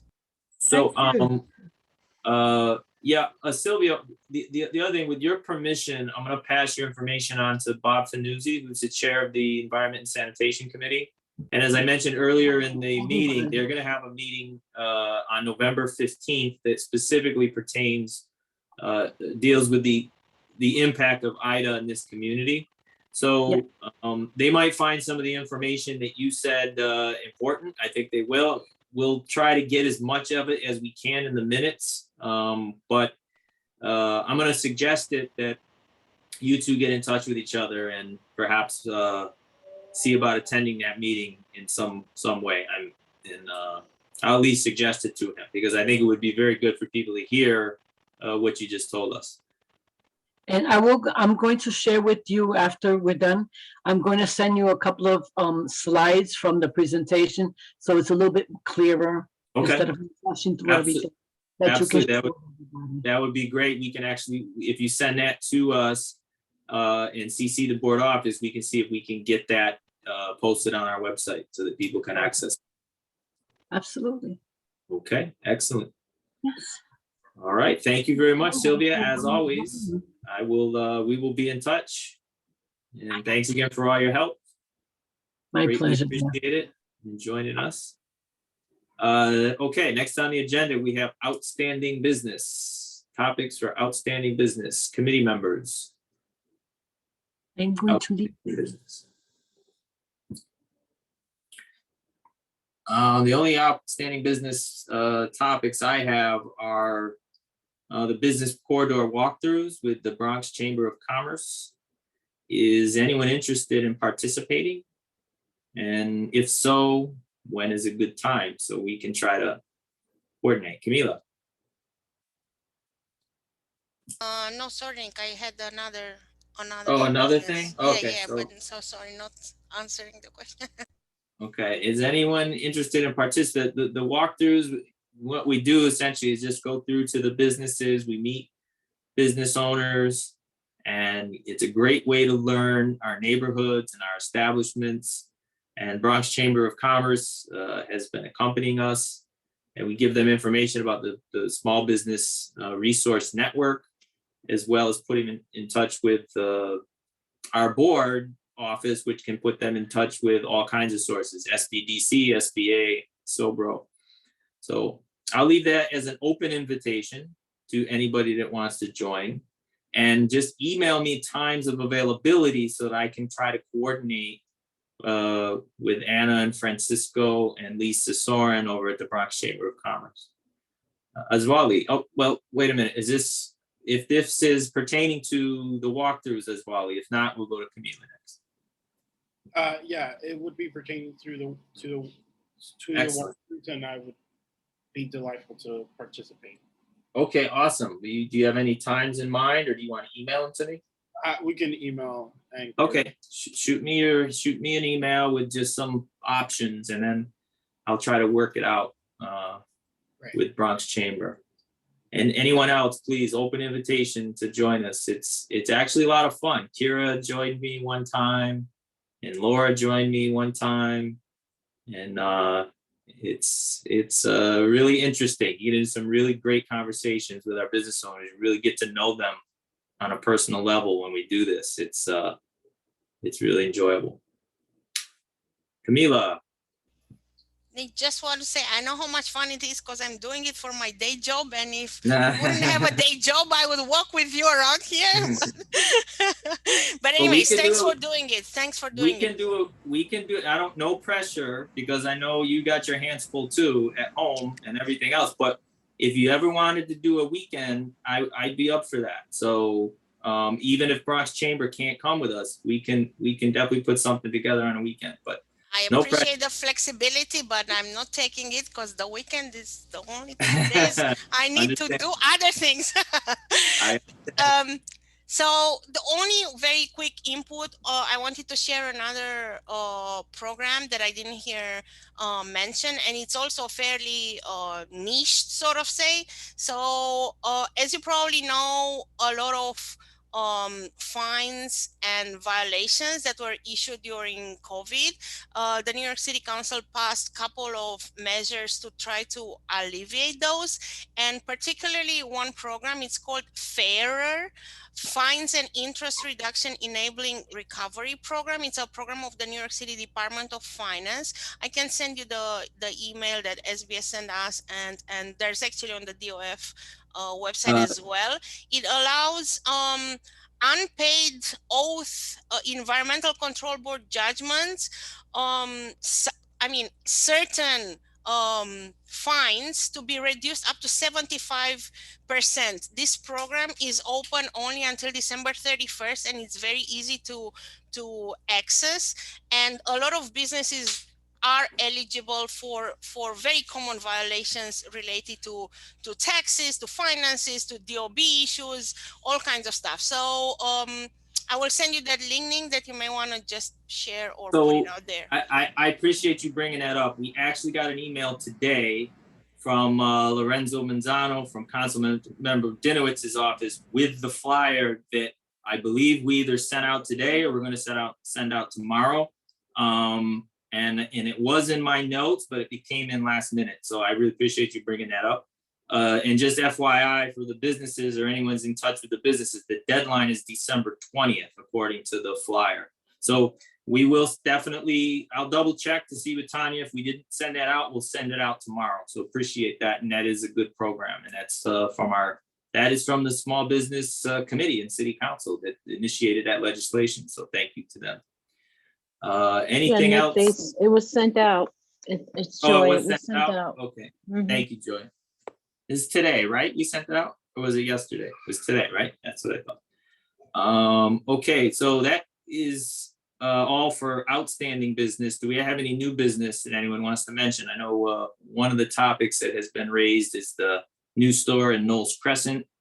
We can have a discussion on that, and then our next meeting that falls on Thanksgiving. I'm going to assume we're not going to meet on Thanksgiving, but I'll leave those two topics open to discussion, and we'll just, seeing that we have 7 members left, just the committee, I'm just going to leave the floor open. So anyone jump in.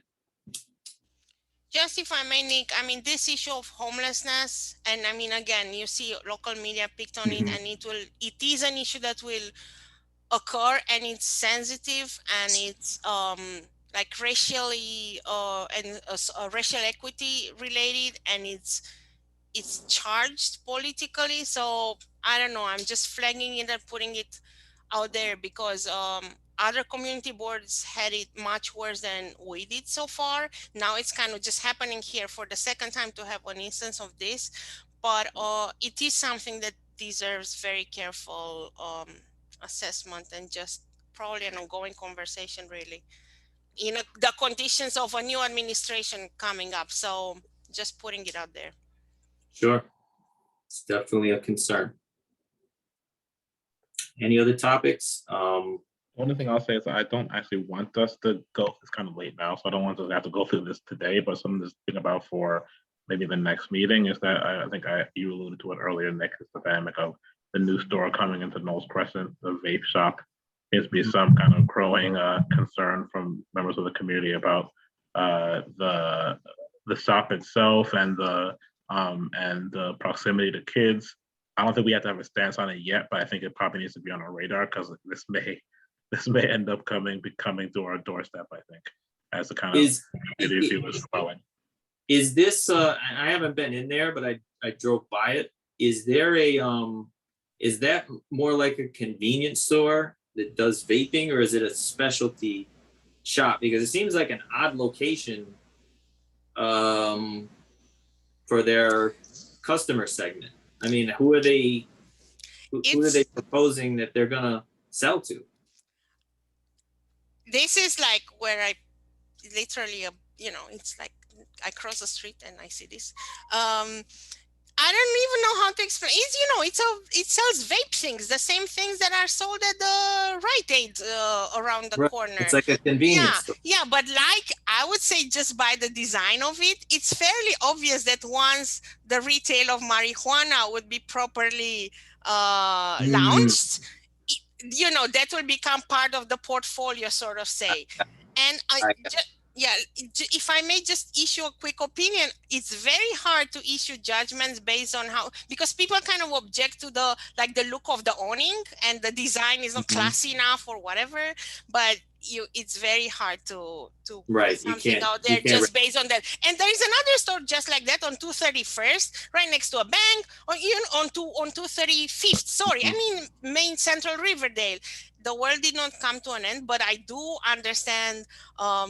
And Moses is correct to sort of report it and put it out, because this area is very sort of geared towards senior citizens, and for them it's still fairly, I don't know, you know, fairly impactful to see something like that. That location has been empty for a very, very, very long time because we have a property owner that is very picky both on the tenants and keeps the rents high. And everybody's like, how can they afford it? Well, they afford it because they sell things that sell. So that's how. But again, I know it's fairly difficult to But good to have it on the radar.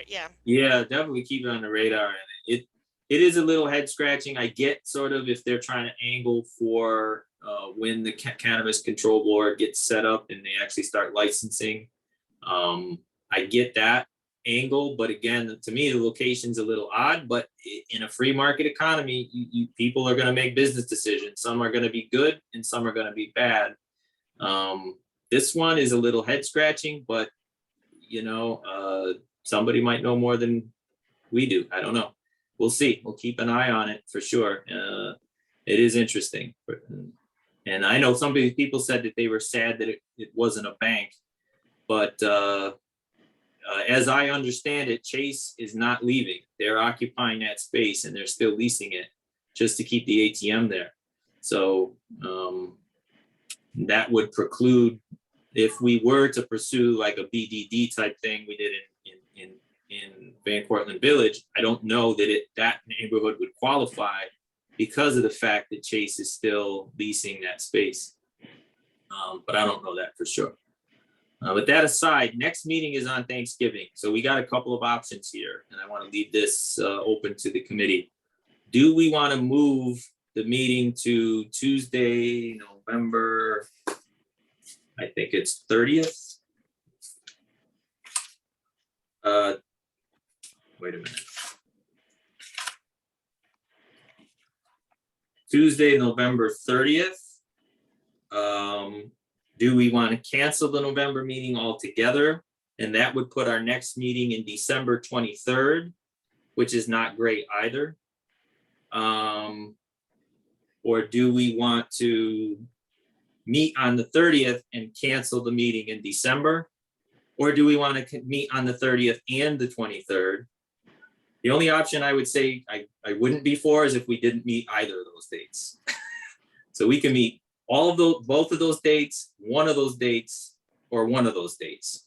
And then if it's one of those dates, which one does everyone prefer? Does that make sense? Can I? Yeah, I Yeah. mean, yeah, I would agree with you that unless something super pressing happens and you do feel the need to convene a meeting, obviously we will take your guidance. But I think that, and knowing about situations in other community boards, economic development doesn't even meet unless, like, they often meet every 2 months, simply because there's not necessarily, you know, a richness of issues. And you kind of spoiled us with this meeting tonight, with this level of speakers and everything. So I would personally be inclined to say, let's cancel the one that's too close to Thanksgiving, and even suggesting December something, not necessarily in the third week of December, but if people would be amenable to a date, you know, to a Tuesday maybe instead, so that it's not so close to Christmas and holidays. That would be my personal the problem with that is there's usually never any dates available because we can't conflict with another meeting, but we can inquire. So if we didn't meet the 23rd, which would be that Thursday, that would put us to either Tuesday the 28th or Thursday the 30th. But a lot of people are going to be away that week because it's really like vacation week. And can we not move it earlier in December? We don't. I don't think. I mean, usually, Camila, there is no dates to meet because there's a meeting every night with the community board, or there's usually a holiday or something that we can't meet on, but we can ask, and we can always check with the calendar and see what the calendar is, and see what they tell us. So I could just tell everyone what we have on the docket that is pending for the fall. We do have the Entrepreneur Assistance Center, who was on tonight, that's going to give us a full presentation about their new program that's been funded by Empire State Development Corporation. And that program for the Bronx is not happening until end of January. So December would be fine for them. That's on. And we have a couple small business owners that want to present, but that's not on fire either. So I'm okay with pushing it to the 23rd unless some people feel otherwise. Mostly, I definitely agree. I think it's probably, I would vote for canceling the November and then push it off and then do it in December. And then we'll move to the December 23rd or another date in December. Or if you can get it, if you're able to get right, it. Maybe we can move it up a little bit as Camila suggested in December, or if there's another date for us. Yeah, I'm in favor of that. Okay, anybody else have an opinion? Okay, so that's that. Future topics for discussion, agencies or organizations you want me to reach out to come to a meeting as a guest speaker. Any idea, any suggestions? Other than the Entrepreneurial Resource Center, Entrepreneur Assistance Center. Sorry, it's a new organization, so I have to get used to it.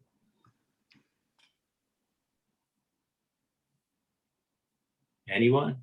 Yeah, Anik, if I may. Yep, sure. I 100% suggest and would appreciate if the Main Street Alliance would come and speak to us. They are so active in the community, so amazing. We never invited them. We must. It's a must for this year whenever they can.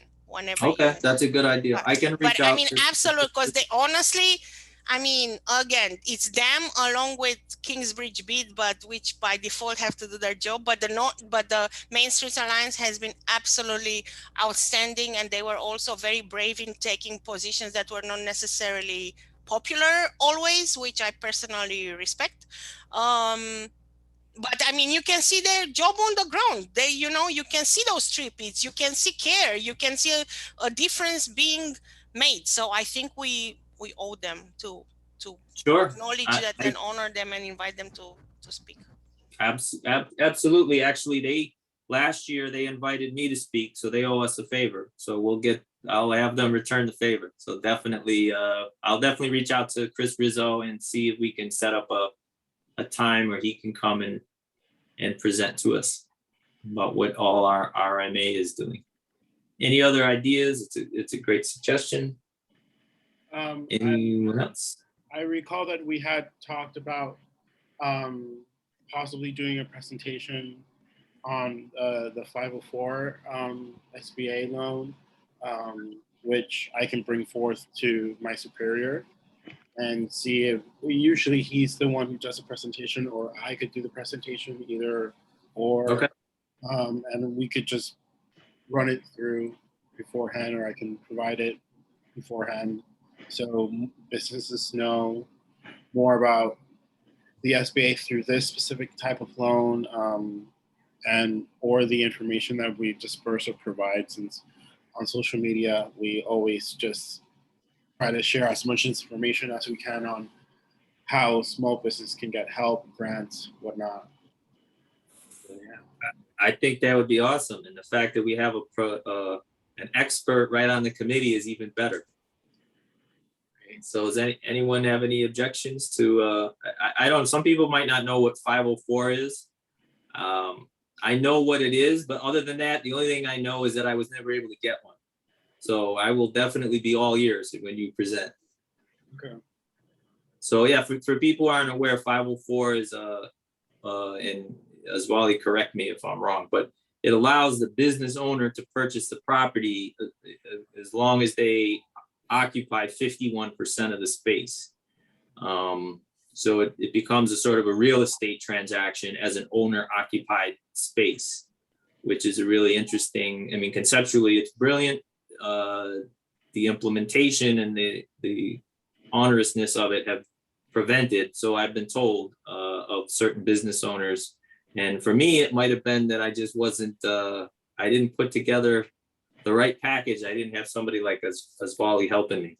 So Well, it wouldn't be me, it would be my boss, Raphael. okay. He needs the truth. Well, I'm done with that now. That was long I have ago. to introduce you to him. But so 504 is a great SBA loan. It's like there's 7A, 504, and those are SBA loan programs.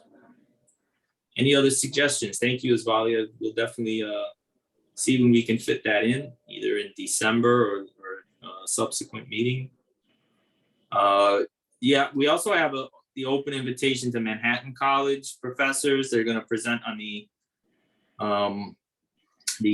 financial literacy initiative, and we're still hoping to have an in-person event with our committee and the small businesses and community partners like SBDC and SOBRO on Manhattan College's campus. And if the trajectory of the virus continues to go down, it's a good chance we'll be able to do that in the spring. So hopefully we can do that, and we'll have them here before then to discuss the financial literacy initiative. Okay. Well, it's been a long evening. I appreciate all of this committee for hanging in there. We are definitely one of the most resilient, and I appreciate the new members. Thank you, Constance and Aswali, for joining us. Looking forward to working with you all. Is there a motion to adjourn? Motion. Second. Okay, great. This meeting is closed. Good evening, everyone. Thanks for hanging in there. Thank you, Nick. All right, take care. Bye.